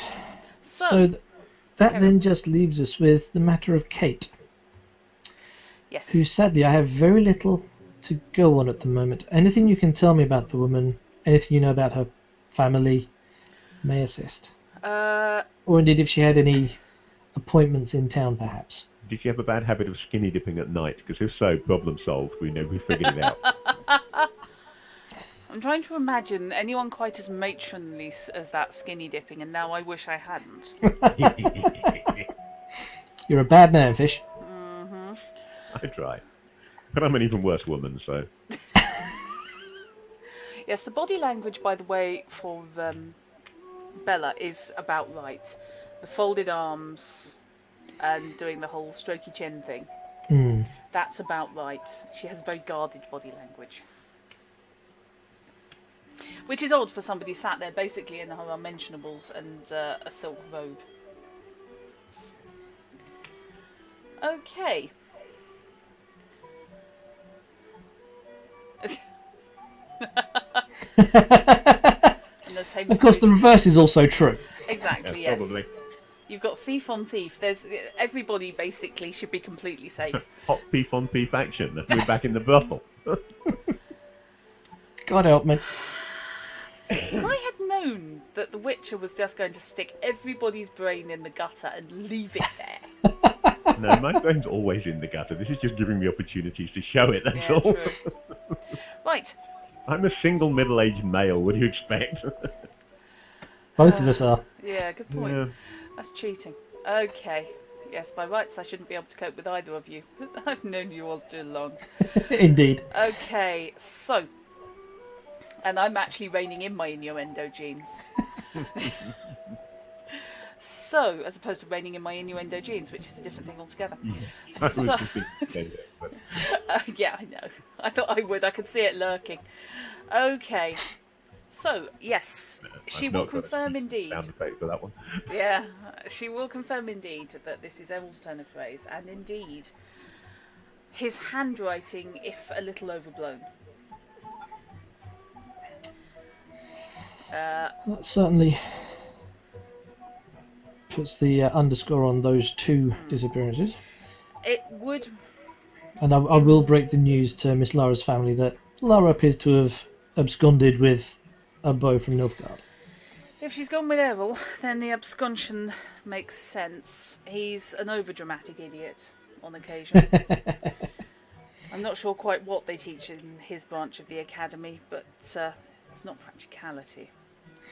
But on the other hand, as I say, he's excellent for constructing songs and for giving news and generally keeping his eyes open. You just have to put up with his poetry in the meantime. Perhaps he found a true appreciation for it, or perhaps she found a true appreciation for his poetry. I really must vet my girls rather better. So, now what? And what do you intend to do to find Cait? I need as much information as I can about the woman.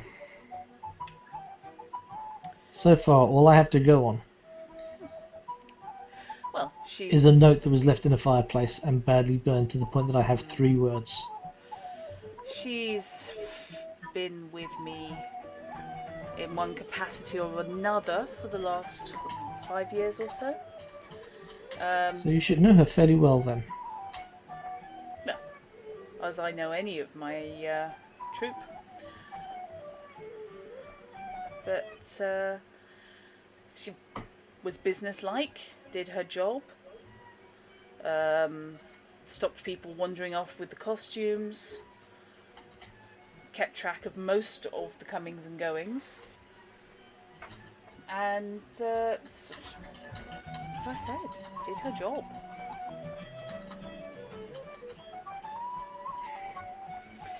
I certainly don't see her being the sort to flee the night with one of the dancers.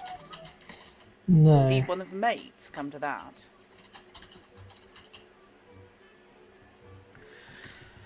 Would you be able to give me a description of the woman? Certainly. A little shorter than me. She is pushing 6 foot, is Bella. Wow, okay.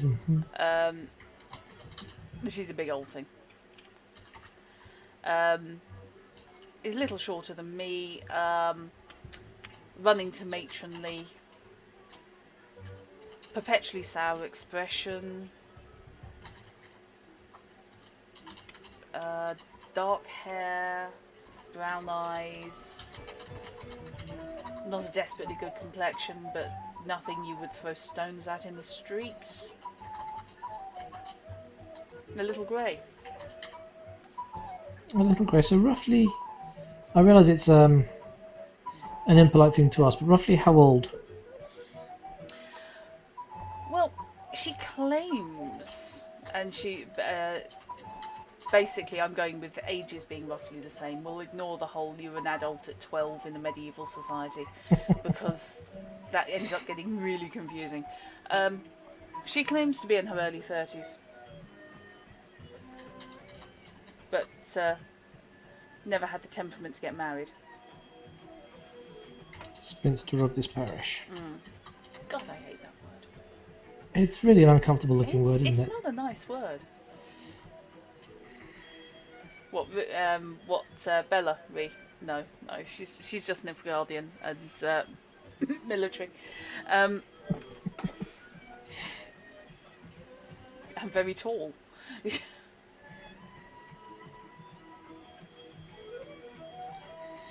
Do you know anything of her family at all? Well, what they are back in the Empire. So I gather from a reasonable household. No scandal to have been detected. She joined the army to serve, and as she rattles that off, she gives you a sharp glance. Which fact, sir, is not for distribution to any of your foreign friends? Of course. Assuming you have such. Yeah. Yeah. I know, Fish. I know. But I'm sticking with this on the grounds that it's easier at the moment to keep track. But yes, in an authentic medieval society, of course, yeah, you probably married at 12 and 2 kids by 15. Yeah. Dead by 40. Yep. So we're not going with that. We're extending out the lifespan a bit. I'm a venerable old man. Yes. As am I. Yes, Yeah. you are. As evidenced by the grey in the beard. She's only one half. Yes, but that makes me an old lady, so frankly, no. I've already had one person describe me as a server grandma. Oh You dear. can see my face. Right. Yeah, I know. Words were had at that, along the lines of never say that again or I will find you. Because Drat is a person with a very specific skill set and is very good with blades. I'm not, but I give the impression I am. Okay. So yeah, she will basically give you the background that, so far as she knows, Kate's been working exclusively for the last 5 years. She is a serving enlisted lady. And I would like you to make me a charisma check. Let's see if she Thanks. feels like opening up. Come on, dice. Because she isn't as green as she's cabbage. 16. Right.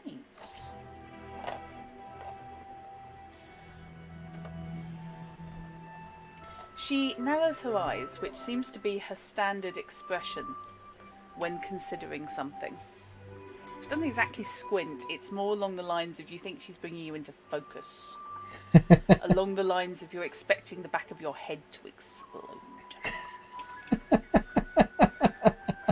Unless I'm very much mistaken, sir, you have experience with my branch of the military.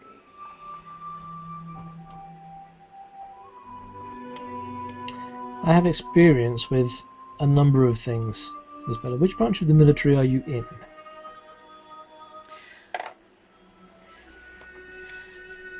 She sits back, crosses her legs, and says, I am a serving officer.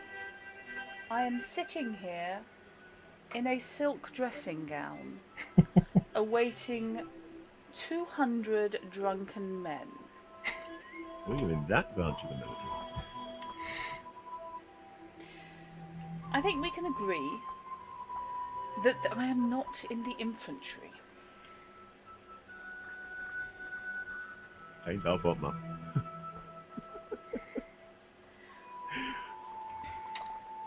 Then I believe it is probably fair to say that yes, I have some experience with your branch of the military.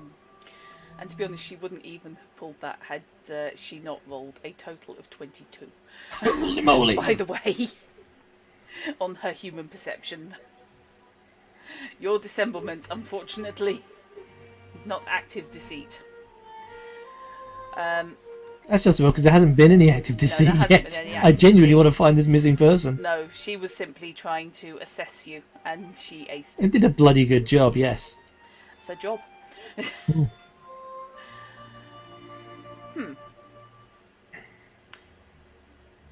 Where were you employed? I'm not at liberty to tell you that information. A fact you would well know if you knew more about me, which you do not. Understandable. Your family name, then? Yes, Is... Van Rocane. I shall remember that, sir. Meanwhile, I would appreciate it if you could indeed communicate Larra's abscondment and Of course. elopement. Yeah, the family may as well be prepared in case she comes back with some squealing brat at some point. If you can find Cait, I would take it as a personal favour if you could bring her back in one piece. Or at least ascertain her fate. That is my primary task at the moment. Good. I hope you have a productive evening. As do I. She packs away the takings, closes the ledger with a snap, and rises and walks from the room. Anybody else really like Bella, or is it just me as a character? I I do. really like this whole setup, the town, the people. It's really good. Hmm. You're going to be really miffed if I burn it to the ground and then kick you out. No, that's cool. That's the way the story goes, but Then it burned to the ground. That's just life. we're going to move on anyway, so... Yeah. Okay, so let's go back to Heamus. I'm taking it you're headed back to the village. yeah, via the tree to again switch clothes and then. You bloody are! You're going to meet up at the tree again.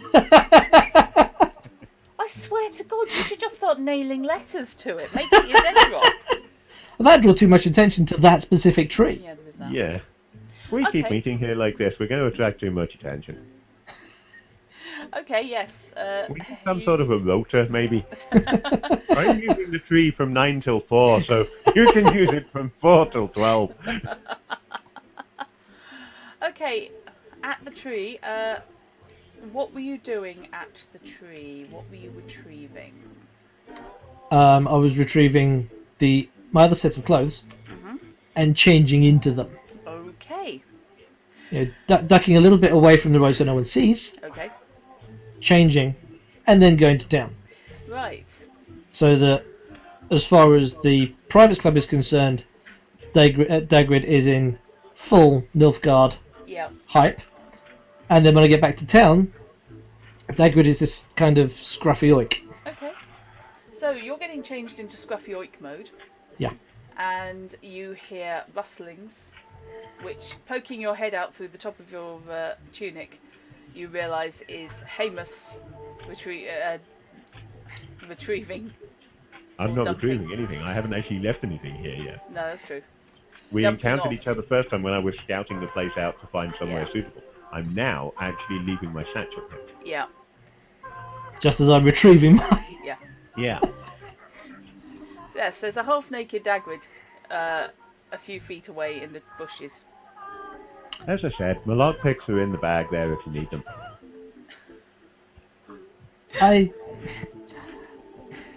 I don't think I will. And good afternoon. Well, How was your yeah. time in the village? Okay. We those drowner things, Yes? they're definitely real and they're definitely here. After we met last, I saw one attacking the fellas clearing the ditch out. That is unfortunate. Yeah, well, they got away, but they're definitely real, so you might want to be a bit careful. Patch your axe at that point. Thank you. Okay. They're bloody tough as well. Also good to know. Thank Stabbed you. it in the back of the head with my stiletto, and the damn thing kept moving. So I ran. As would I. You're Next done. time, if there is a next time, I'll try it with an axe. See how that works. Would you both like to make me an awareness check, please? I think first though, I'm going to make an Practice awareness check. paranoia Oh, shite. Practice paranoia. does Practice indeed paranoia apply- rather than awareness? apply. Yes, practice paranoia rather than awareness. Right, what's practice paranoia? How do we roll that? I forgot Right. to make a note of it. Hang on. So if you want awareness, that came out as... I believe it's a bonus to your awareness. Okay. No, practice paranoia is a skill. Oh, it is. Okay. Each of the professions in this has its own unique skill, and that of the criminal is practice paranoia. If you wanted awareness, that came out as 18. Yep. But we'll see what the practice paranoia No, comes it's out actually as. going to be practice paranoia. Okay, do you want the same die roll or do you want me to reroll? No, that will stand. On the assumption that it is an intelligence skill, like awareness, Yep. I have an 18. Okay. Yeah, it is on intelligence. Practiced paranoia is indeed. So does practice paranoia have its own rating then? So numbers. Yeah, Yes. hang on. Yes. Okay, faux pas on my part. That's okay. I thought it was a special ability thing rather than a assignable skill. It is indeed a skill. Yeah. I'm trying to remember where the points for it come from, whether they come out of the initial 80 or whether there's something separate. Let me just check. Right. In which case I just foobarred it. Okay. It's a straight intelligence check for you. Yeah, so that would be 13. Okay. That's not a problem. That's fine. What did you get, Fish? I got 18. Right. The sun is starting to sink, and the sky is turning an interesting shade of red. Although the light is still there. Right, And- yeah, the points for practice paranoia come out of the initial 44 points that you have for your profession skill package. So My technically, apologies. you have to put a point into everything, so you're going to have to shuffle something to put at least one into practice paranoia. Really. I believe actually.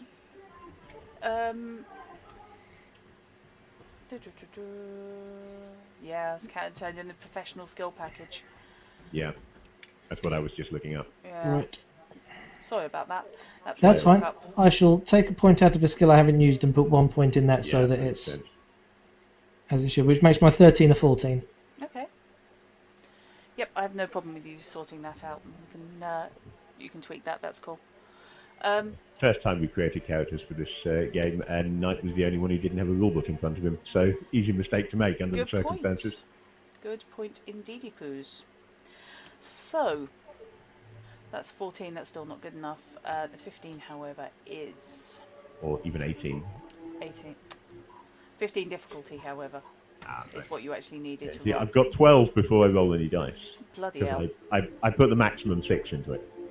Yeah, He's okay. really paranoid. Yes, you are professionally paranoid. I am indeed professionally practically paranoid. Right. And you are indeed within 10 metres. You hear something splash in the water. I think I just heard something. Maybe one of them wee swimming bastards. Wee swimming bastards. Yeah. He will. He'll take the axe off his belt and sneak out using his stealth skill to see if he can see where the splash came from. Okay. How far through changing am I? You now have your tunic on. You are decent. You've got to buckle your belt, basically. That's about it, okay. Your trousers are not going to fall down. In which case I should draw my dagger and get ready to scalp her. Okay. Total of 14 on my stealth. Okay. Your stealth indeed has been rolled. So that.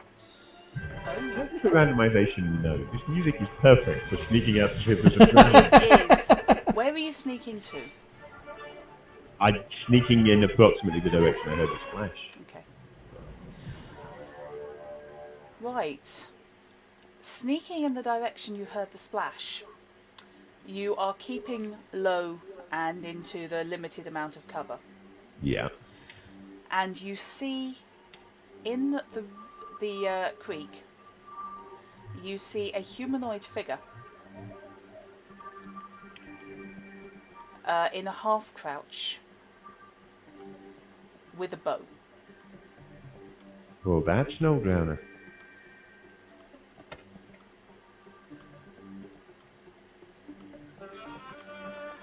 There's some idiot here hunting drowners, I think.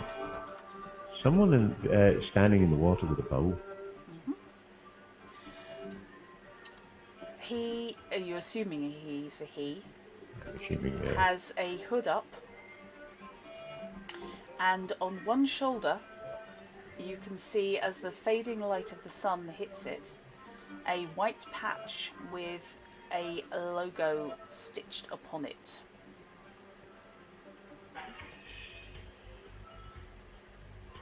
I'm going to try and get closer. Okay. I would like a stealth check, please. Another stealth check, Yep, right? this is going to be opposed to his awareness. Oh, for God's sake. You out awarenessed him. I'm really annoyed about this. Does anything bad happen on a nat 1? Oh dear. Well, apparently a Skelliger can sneak up on you. Hang on. Oh God, he rolled a 9. Okay, I have a total of 13 stealth of that one. You find the strange and almost unheard of in Skelliger popcorn bush, treading on its pearly, bubbly berries, causes a noise not unlike a firecracker. And the figure in the water, drops to one knee, thus putting him almost waist deep, and draws his bow at you. He's going to have trouble shooting that bow with any accuracy if half of it's in the water. It's horizontal. He's got it canted. Oh, no doubt, yeah. Well, having finished buckling my belt, I'm going to start stealthing around from the other way from the popping bush that I just heard. Okay. To get a look at what the heck's going on. Okay. Sorry, Fish, say again. Let's not get carried away here. You're not a drowner. I have no interest in you. It's fine. You do whatever you want to do. I just didn't want to get eaten by one of them bastards. I will stand up at this point. And I will be looking around for drowners. This is not entirely for show. Okay. It's getting on towards nightfall. It's not night yet, but it's getting on towards nightfall. I know there are drowners in the creek round about here, Yep. almost exactly here. And there's somebody in the water who might be attracting their attention. Okay. And all my throwing knives are in a satchel in the tree behind me.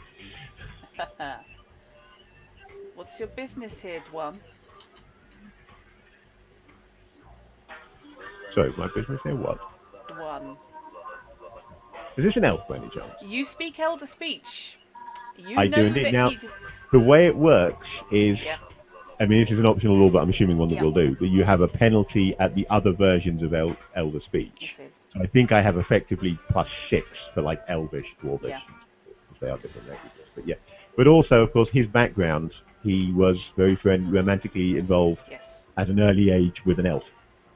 The man, So- what you're assuming is an elf, speaks in common, but does use Except for that one word. does use the word at the end, Yeah. which is not the most flattering term for human that exists. The connotations are there. I am going to say in as close to Elvish as I can manage, Okay. because I really speak. I don't know, actually. It's the other way around. Is my Elder Speech actually Elvish, perhaps? And I've got +6 with Nilfgaardian?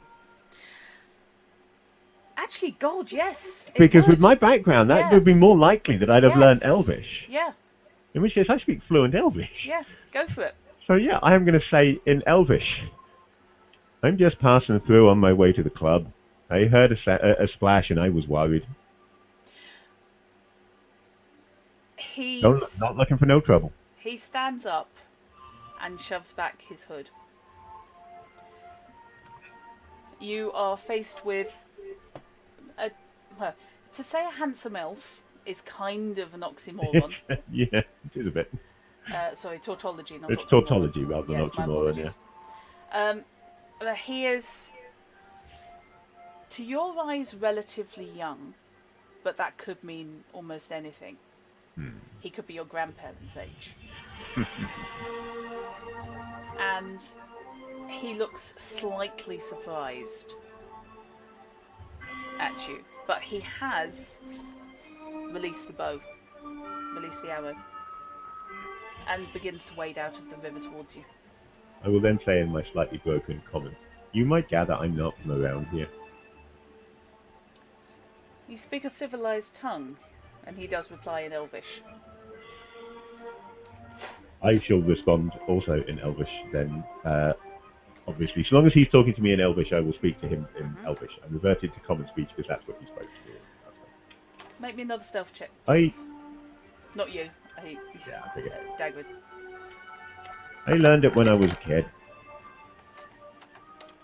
There was a young elf girl near the farm that I grew up on. We were close. Make me It didn't go well for either of us. It's the reason I'm not me- Gallagher anymore. a human perception check. Human perception check. Yeah, which is kind of relevant, although he's not human. It's an inhuman perception check. That's unfortunately only a 10 in total. Okay. You think there is a flicker in his eyes at the reference to you being close to an elven girl, but you're not sure. Yeah. Really? So, you're from Skellige? I've never been to the Isles, but I hear they're Can't beautiful. recommend it. Oh, it's a beautiful place, although if you don't mind the cold. And in parts of it, it's, well, most of it, actually, is not a bad place for folk like you.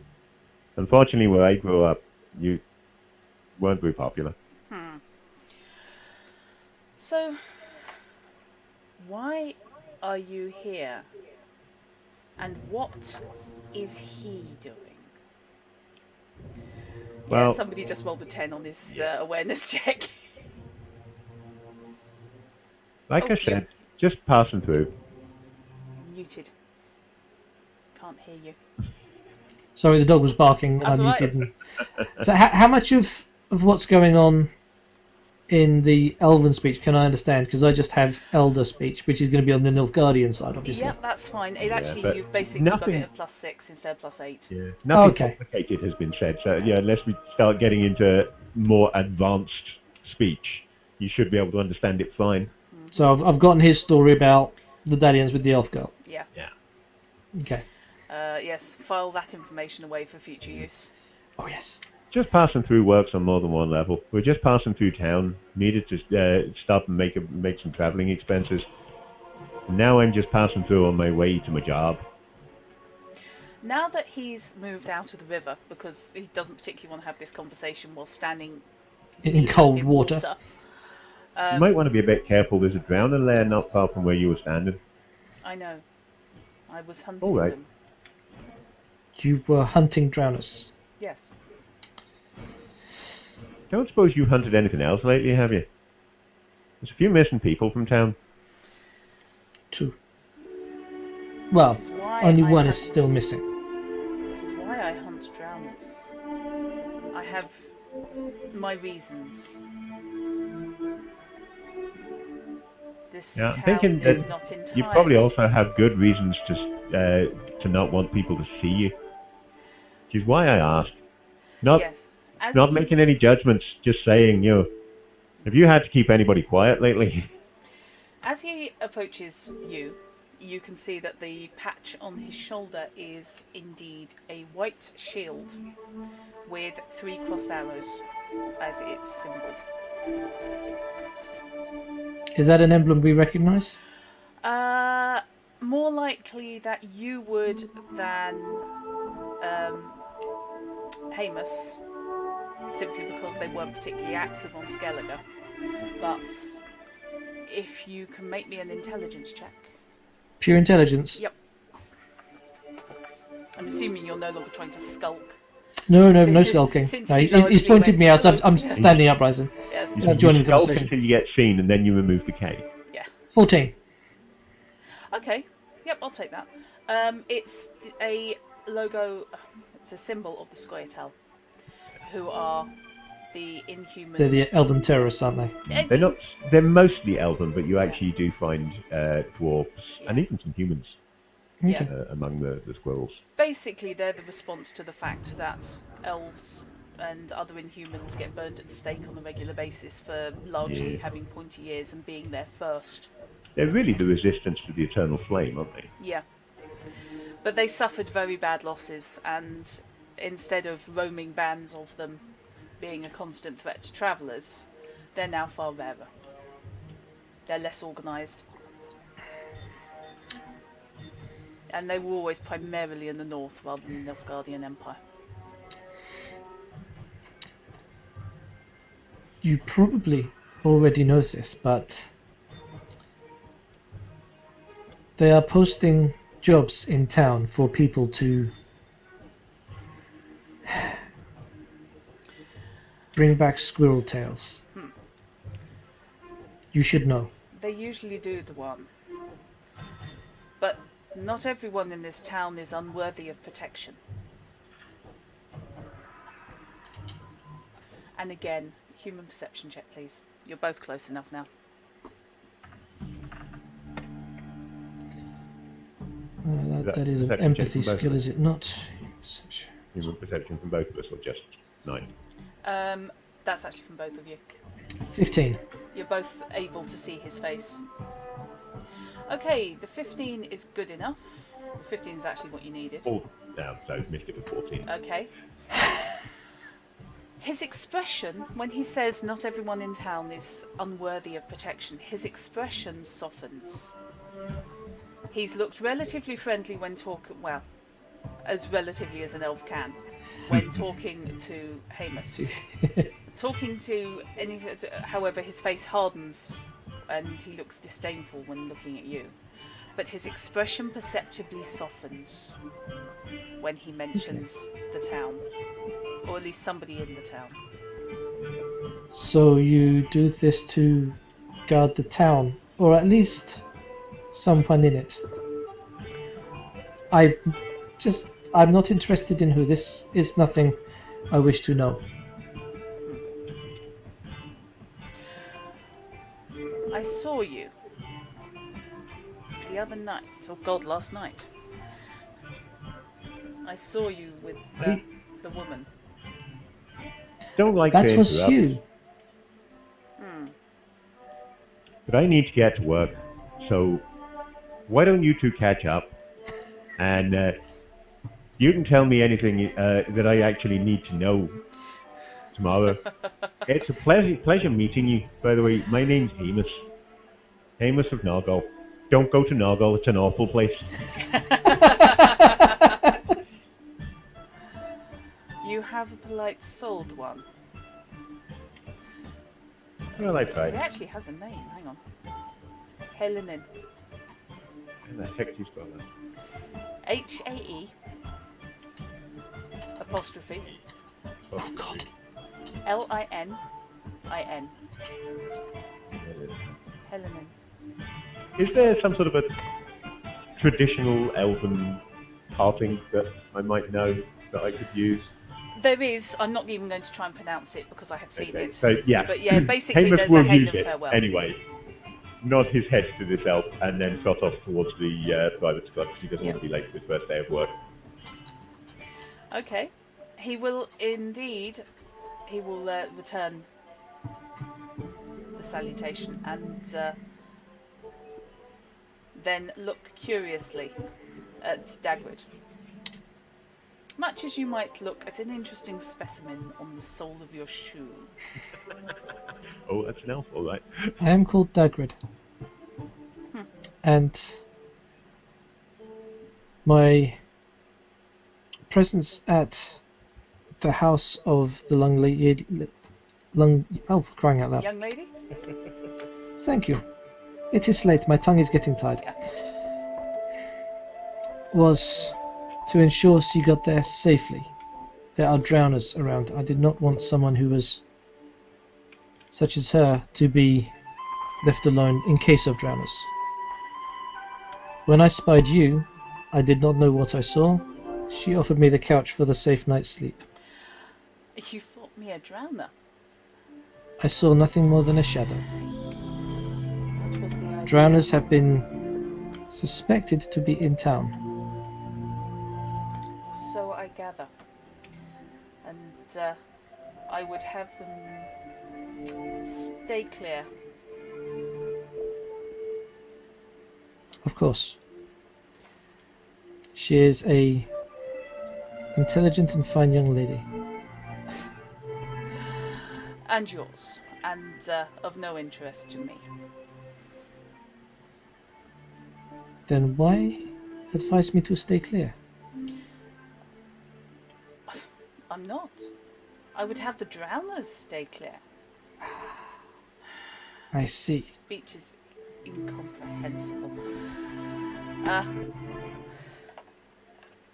There is, however, somebody of interest to me in town, and she has already encountered them closely.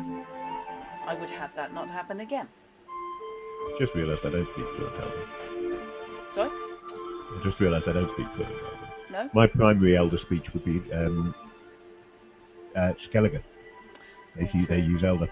But I've still got +6 in elven. Yeah, so either way, good that's enough. still good enough to be fluent. And his background is reasonable that he actually knows specifically elven words rather than just related language. Yeah. To some degree. Yeah. Okay. So, may I ask, so that I know to steer clear of them, who this is? Or indeed to assist them if needed? She needs no assistance. She says she needs not my assistance. In that she's wrong. And she'll learn that in time. But in the meantime, I will keep her safe. Then I wish you luck. Luck is something I do not need. All things will come round in time. Nevertheless, I wish you luck and the best of it. I wish no truck with you or the Scoia'tael. You have sensed one. If you have more, you will get under cover. I gather you are Not well liked in the darkness. No, I am probably not. Then be my guest and be on my way. Thank you. I shall be on my way. And I'll grab my bag and I'm just going to belt it for the town. Okay. When you glance back, he's gone. Yeah, to be honest, I wasn't planning on glancing back. Either there was going to be arrows following me, or he was going to be gone. He was nice enough to Heamus. Mm. Yeah, Heamus isn't Nilfgaardian, and probably isn't the one that's burning the elves. Actually, it's mostly the ones up north. You're from the south, but Heamus, however, of course, has that previous elven connection. Mm. Yeah, Skellige also, although in Hemus's background, his farm was an exception. Skellige generally is quite equitable. They don't generally give a monkeys what race you are. Yeah, there's a limit.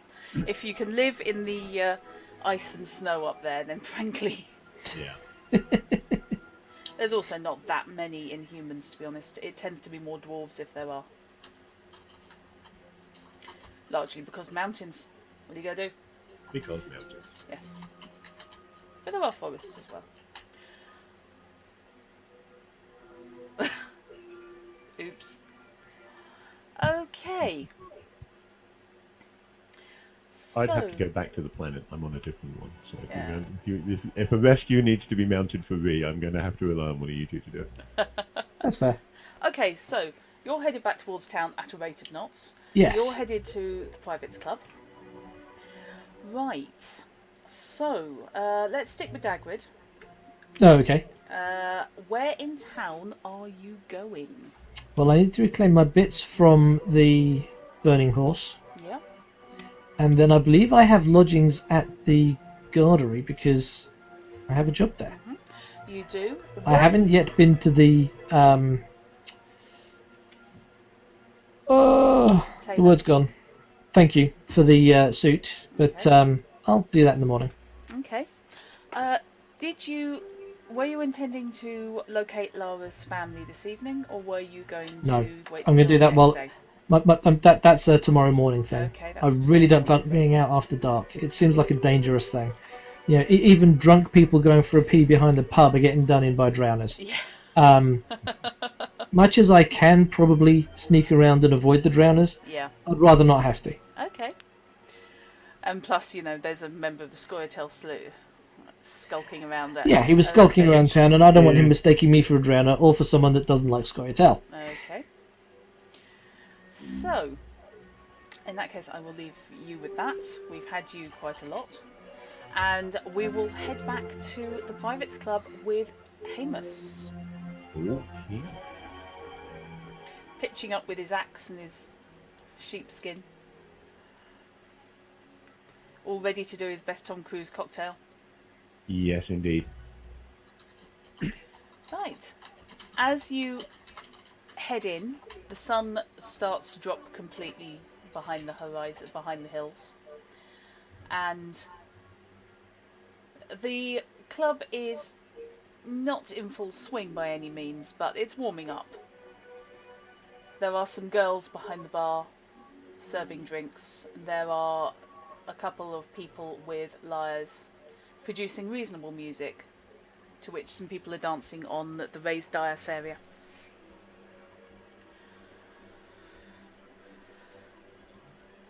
Okay, what are you doing, Fish?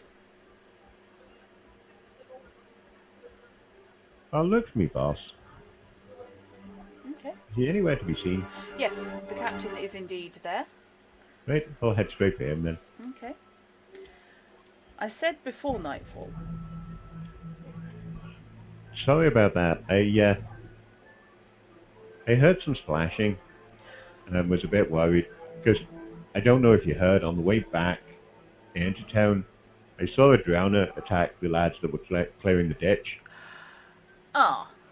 And I heard some splashing on the way back out this way, and I'll be honest, I stopped and had a wee bit of a look around just in case before I carried on. Okay. That's looking to stay away from it, obviously, but... Okay, that's fine. That is fair. Try not to let it happen again. Righto. Pick up a tunic There's a stack. He will point you into what we know because Dagread's been wandering around. Basically, the costume room. Yeah. First door on the right there, you want one of the green tunics. That will Righto. mark you as staff. It will also mark you as not available for hire.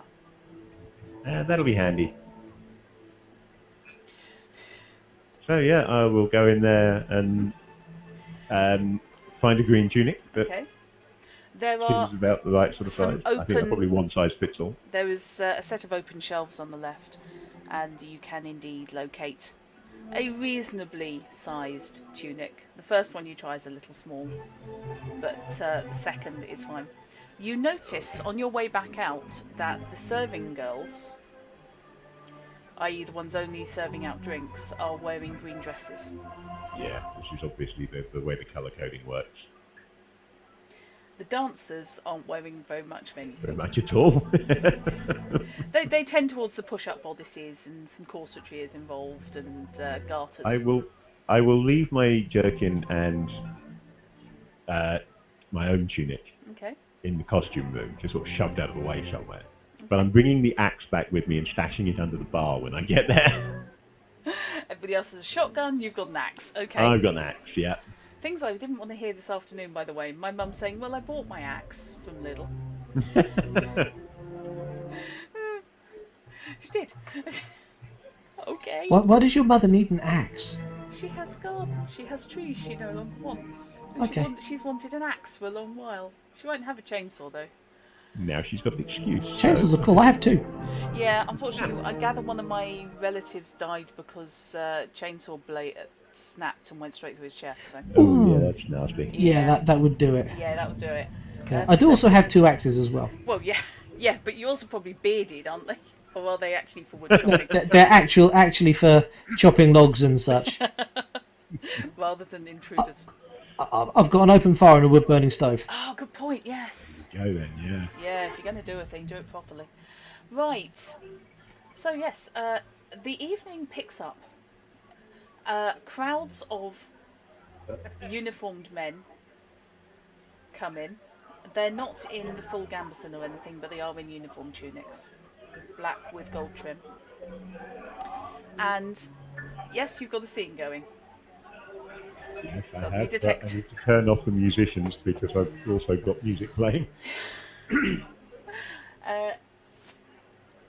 It starts to get up and get a little busy. The people are all have the same accent for the most part as Dagread, to one extent or another. Because they're mainly soldiers from the Nilfgaardian army. To one half of Dagred's persona or the other. Yeah. And they're all ordering in Elder Speech. That's okay. I speak Elder Speech. It's not really a huge problem. Okay.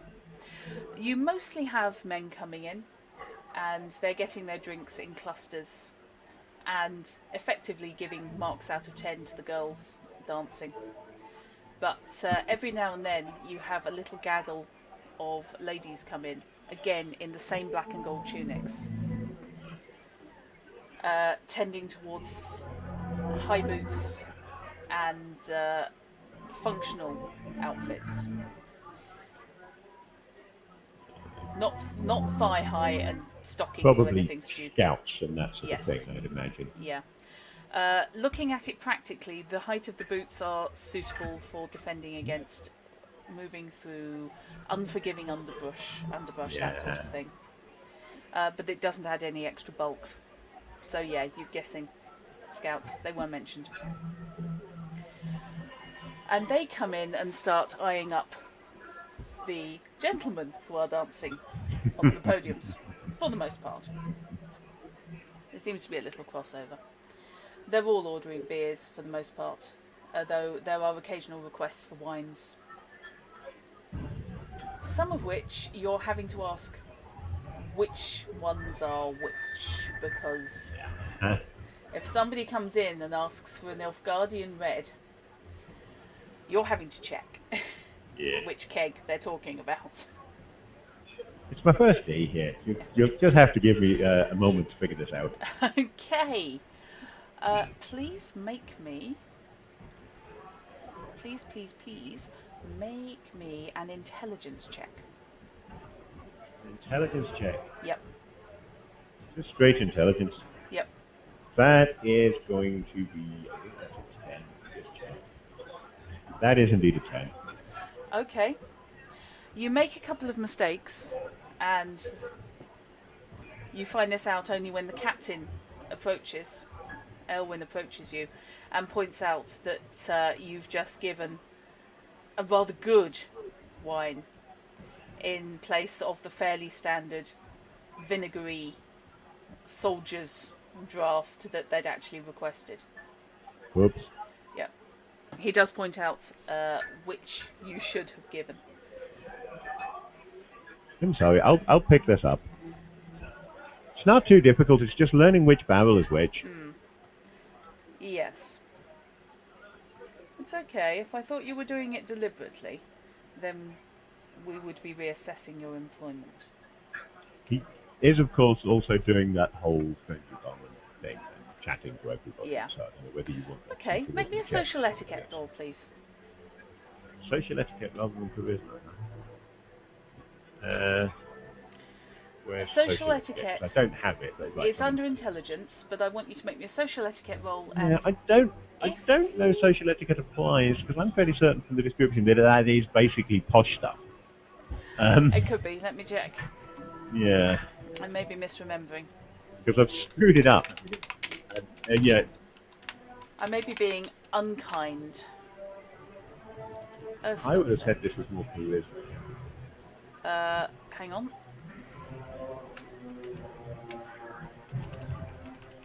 God, I'm glad that people can't see. I'm typing.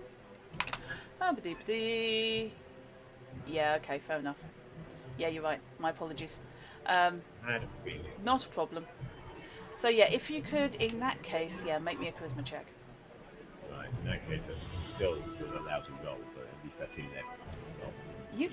You really need to lean slightly closer to your mic. 11. That's better. The reason I'm not leaning closer to my mic is because I keep hearing myself over yours. Yeah, I don't I'm trying know why. not to be too loud because I keep hearing myself echoing back. Yeah, I'm endeavouring not, because my mic's turned right down now. What the hell has happened to my audio settings since the last Windows update? It's all gone terribly pear-shaped. If it goes on like this, I'll have to go back to headset, which is really annoying. Okay, so yes, what was that total for charisma then? 11. 11 will do it. You pick up the mood of the room fairly easily. The idea is not to chuck as much alcohol down one's throat as humanly possible, but it's not a million miles away. And a lot of the soldiers seem as happy looking as touching. Although as the evening wears on, several of them are vanishing off through the doorway to the right of the bar, accompanied by people of their choice. A very, very tall woman, Bella, you met earlier, is taking money firmly before anyone gets to go through. Although she is standing there in as brief a costume as most of the dancers, she is also manning a strongbox. And nobody seems inclined to argue with the price. As the night wears on and people get drunker, Yep. Heamus is going to start trying to shortchange the odd customer. Okay. He's only going to do it to obviously drunk ones. Yep. And he's going to carefully count out their change and then palm one coin. Oh. Right. I believe this will be a deception check then. Deceit, okay. That's 17. Right. What a sleight of hand to go with it.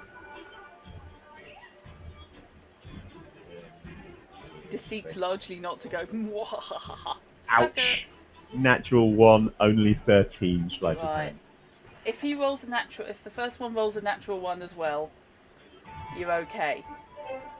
But well, bear in mind there is no actual nat 1 failure rule in this game, and that's still a 13 even with a nat 1. That is still a 13. Yes, this is true.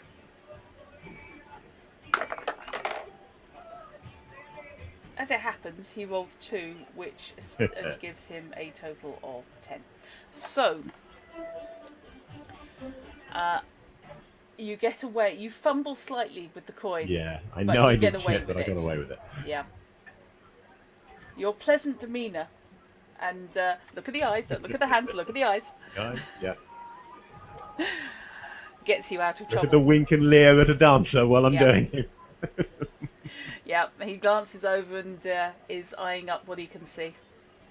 So yes, that seems to be a valid tactic that will indeed score you a half crown.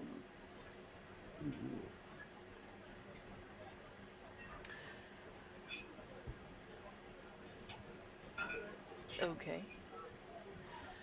So yeah, he's not going to push his luck, but Okay. he's just going to try and make a few extra coins here and there over the... it's rolling on. You've been there now a few hours. Rolling on for 10 o'clock, roughly. Obviously, we're going by relative times here. It's all burned down candles, hour candles, and things like that. So, but it gives you an idea of what the time of night it is. And in that time, you have managed to harvest another 12 crowns worth of change in various denominations. So you're getting dangerously close to doubling your take for the night, Yeah. based purely on pinching So their that was change. a total of 12.5 grand. Yeah. He says, keeping track of that half crown. He's damn well going to keep that Absolutely, half crown. yeah. I'm keeping my half crown. Right.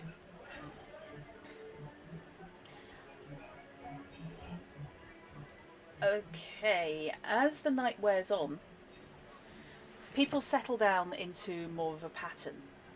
They retreat from the bar to a certain extent, except when actually coming up to buy drinks. And they sit on the benches around tables in groups. And the performers with the lyres start circulating at the tables. And what about the performers that tell the truth? Funny, funny, laugh, laugh. So, are you modifying your tactics? It's no longer quite the press actually at the bar, but there are still quite a few people circulating. The tables are starting to build up mugs and tumblers. Presumably part of his job is going to involve collecting It is. mugs.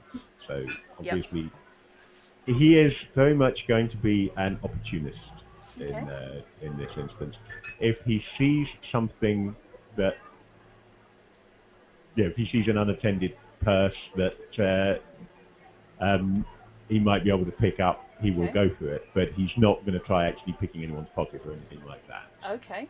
He will just, and again, keeping an eye out for odd coins as well. If there's coins on the table, say if there's anybody playing cards or something and there are coins on the table, he might try and cause a distraction and just slip a couple of coins, but he's not going to actually rob anybody blind. Okay. It's just odd bits here and there over the course of the night, unless, as I say, there's an opportunity for an unguarded purse. Okay.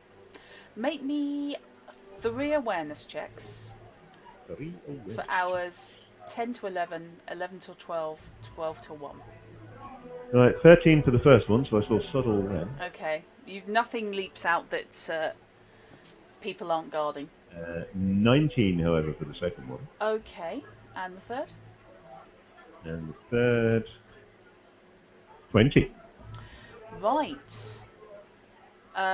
People still kind of have their hands on their purses, and the money on the table is not accessible. It's being focused on by too many people. There are indeed some games of dice are breaking out, and you see people pull Gwent cards, Gwent decks from their pouches.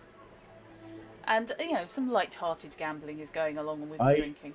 I'm working, so obviously there's no way I can get involved in any of the games. But at the same time, he is a moderately skilled gambler, +4 gambling. He has both Gwent decks, a Gwent deck and dice with him, although they'll be with his tunic and jerkin in the costume. So better place for it. But what he will do, of course, when he's collecting mugs from tables where people are gambling, he will comment on the game, but only on what's open on the game. He won't, blow anybody's hands or anything. Just comment on what's on the table in front of him. Okay. So just networking, really, getting the impression across that he plays. If they should meet him off duty. You never know. You might get yourself invited to an off-site game. Yeah. Where I can try and fleece them merrily. Yep. Right. So you can, over the course of the first hour, you're networking, you're chatting, you're commenting on the way people are playing. Yeah. In friendly manner. Yeah. Maybe you could give me the odd piece of advice here and there. No, you should have played that in the back. Well. Okay. The second hour, people are a little drunker. People keep vanishing off for quickies, and after a little while, you notice that at least one guy at a table has pulled out a handful of coins, dumped it on the table, and not retied his purse. So it hangs partially open. A tempting target. Yeah, I have said though that I'm not going to do any actual pickpocketing, so I will leave it, even though it is tempting. Yes, it would be very dipping... tempting indeed, but certainly not on the first night. I'm not going to risk anything like that. The third hour, you spot a completely distracted pair of soldiers arguing at it quite hard over the interpretation of a card. And dangling from the belt is indeed a tied, closed, but temptingly available coin purse. Still actually on his belt though, so no, I'm very much looking for... Unattended. I'm looking for people being careless. Yeah. Other than that, I'll make do with... I'm making money off shorting people here and there. Okay. That will have to do me for tonight.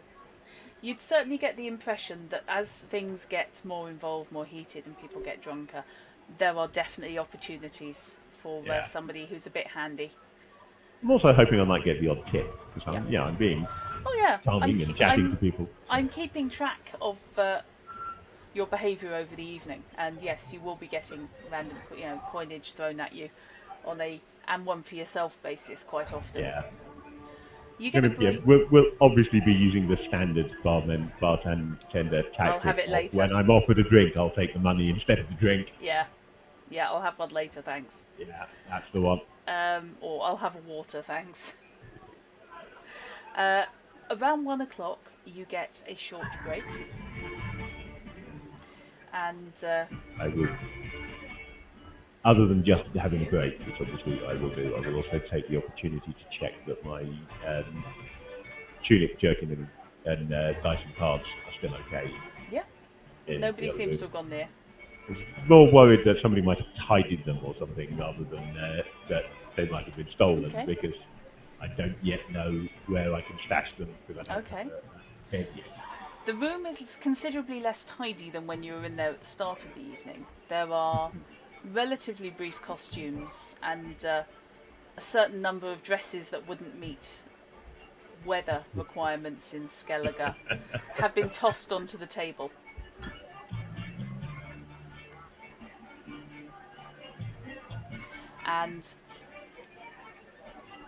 But otherwise, your gear's absolutely fine. Cool. So, you going back to it, or? Yes, indeed. Back to work then after my break. Right. In that case, I will take. You've got another 3 awareness checks: 1 till 2, 2 till 3, 3 till 4. Okay, so that's 20 for the first one. Whoa. That inner die is cocked, so I'll roll with that. Oh, bloody hell. Then 22, and finally 16. Okay. The 20 reveals a completely unattended purse from a guy who is taking a pile of tumblers, not beer mugs, back to the bar himself. Hasty look around to make sure that nobody can see what I'm doing, and if the opportunity is there, sleight of hand to Sleight of hand check, palm please. it. Probably just going to slip it into one of the mugs that I'm carrying back, and then under cover of the bar, I can stick it under in my tunic. Okay. Yep. Oh, Don't roll a 1. That's not a 1. Is that a That is natural? so not a 1.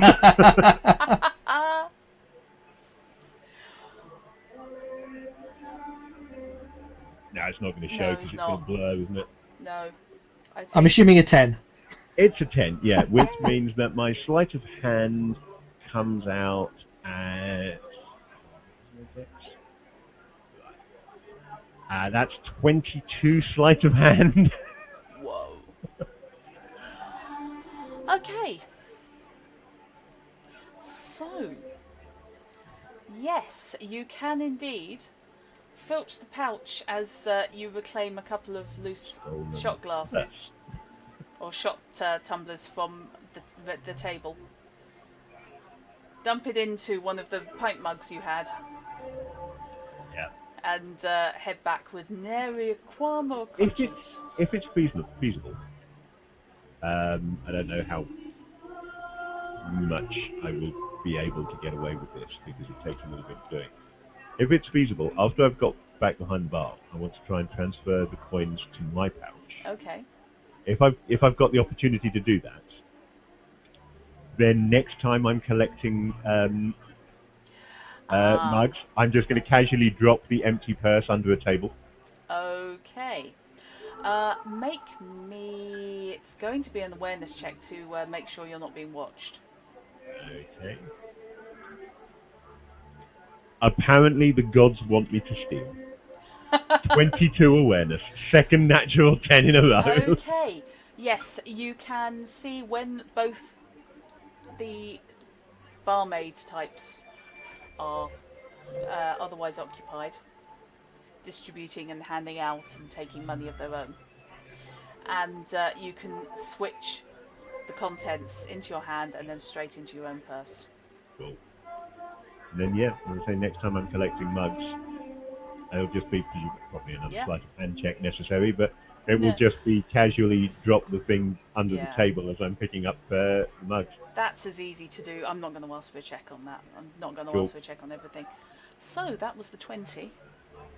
So bringing through to the final hour, the late night, 22. Oh no, it was 22 the second hour, wasn't it? Yeah. Yeah. The 22, you spot something under the table that is not a coin and is not a purse. It is a card. But to your eyes, you can spot that it has an edging of gold. Ooh, a valuable gold card. Okay, now this is probably going to be possibly something like performance, which I'm not good at. But you might let me do it on this sheet instead. Okay. Describe what you want to do. Let's see. I want to, when going to pick up a mug off that table, accidentally on purpose, knock it off the table. Okay. So I have to bend down to pick it up, and I can grab the card at the same time. Okay. Right. I will take that as better than someone's MasterCard, Riri. Somebody's dropped their Black Lotus under the table. That's what that is. Okay, I will take the best of performance or deceit. So, deceit then. Deceit. Don't have I definitely got the Black Lotus reference there. So a gold edge card is that good, is it? Yeah. Okay. The gold edge cards are the best. Gold edge cards are the best. Gold edge, for God's sake. It's got to be good. Yep. That's 13 on my deceit. Okay. Let's give the guy guys, these slightly pissed guys, chance. The gods want you to steal. Gods want me to steal. I'm firmly receiving the message, oh Lord.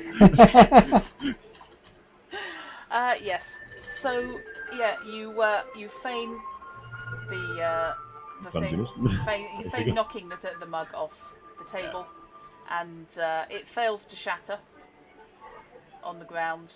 And as you bend to pick it up, you can indeed palm the card of Emriva Emrys. Ooh, that sounds. It's got a name. It's got a name. What card it is? Yeah, that would be the Emperor of Nilfgaard. Ah. Oh. Were you looking to build yourself a Nilfgaardian Gwent deck, that would be the core of it. It's the leader card. You have gambling, therefore you know how to play Gwent. I've got a Gwent deck. You've got the Gwent deck, therefore you know how to play Gwent. But yeah, basically, card into my Gwent deck if I wanted to. Yeah, but basically, yeah. most likely I will flog it in the next large town I get to. Yep.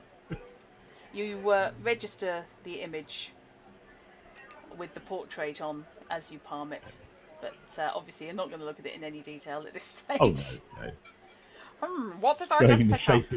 Yeah. It's being kept as safe as I can possibly keep it. Okay. Wishing I'd managed to find this before my break, so I could have hidden it among my deck. Yes. Yeah. Thinking to myself, in future, might have to carry my deck on me so that I can, if such a thing happens. Of course, somebody's just lost the core of their Gwent deck. Yeah, well, that's their problem, not mine. And their deck is now unusable. Yep, well, there you go. I mean, if they want to sell the rest of those cards, I'll buy them off their hands at a knockdown price. I might be able to use them somewhere. And it was a 19 for your last check.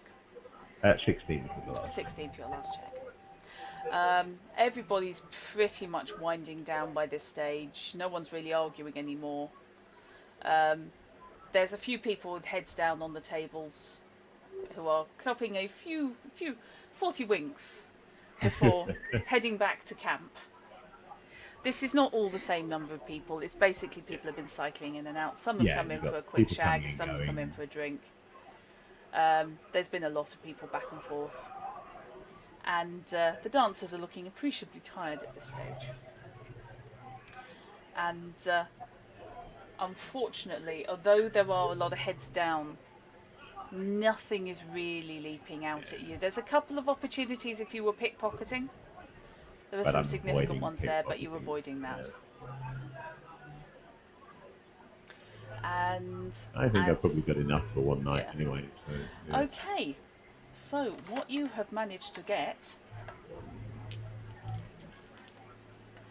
as the night wears down and they are chivied out, you are asked to help with the removal of some of the more intoxicated patrons. Yeah. He's not the beefiest guy, but he's got body 5, which is still sort of just above average. People aren't necessarily arguing with him, but... And he also does actually have 2 levels of brawling, so he's got... Good point. He has a vague idea what he's doing if people don't want to go. Yeah. What he's dealing with is mostly people who physically need some help getting outside. Yeah.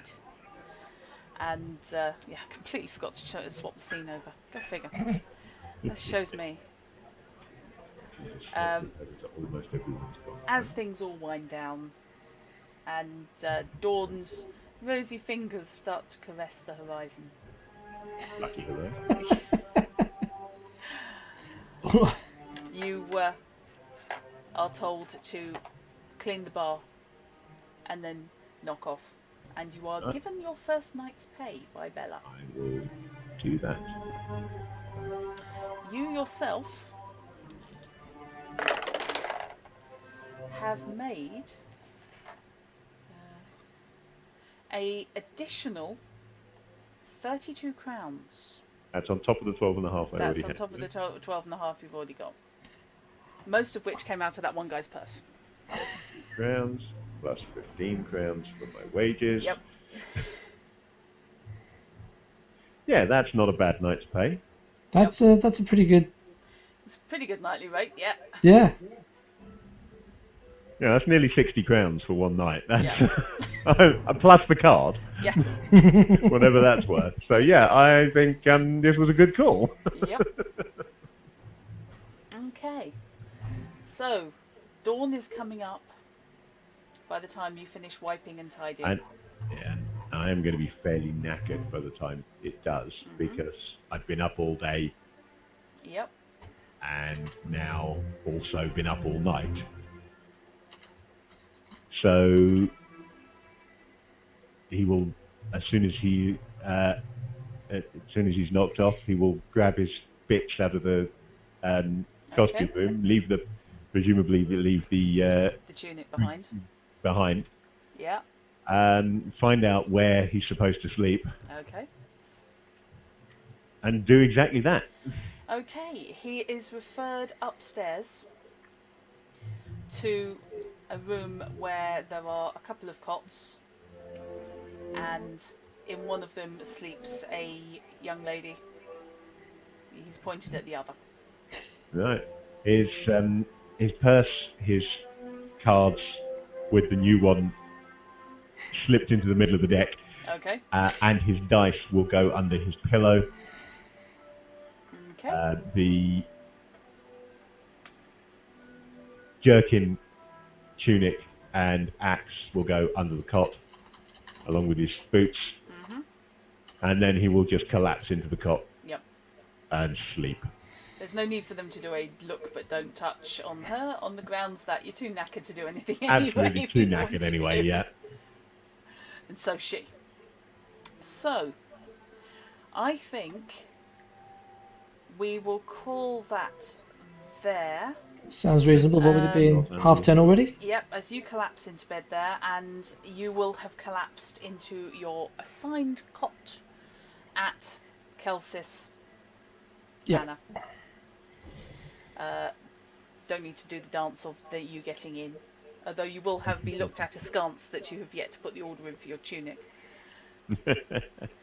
And yes, at various times of the night, you can both sleep the sleep of the completely deceitful unjust. Which is exactly what we are. Sleeping the sleep of the just. The just made quite a lot of money. Yes. Well, you were being quite creative about how larcenous you were being, so yeah. Yeah. Well, yeah, he had specific means of larceny in mind when he went in there, and being a professional, he stuck to the plan. Yes. Yes. Right. I think we will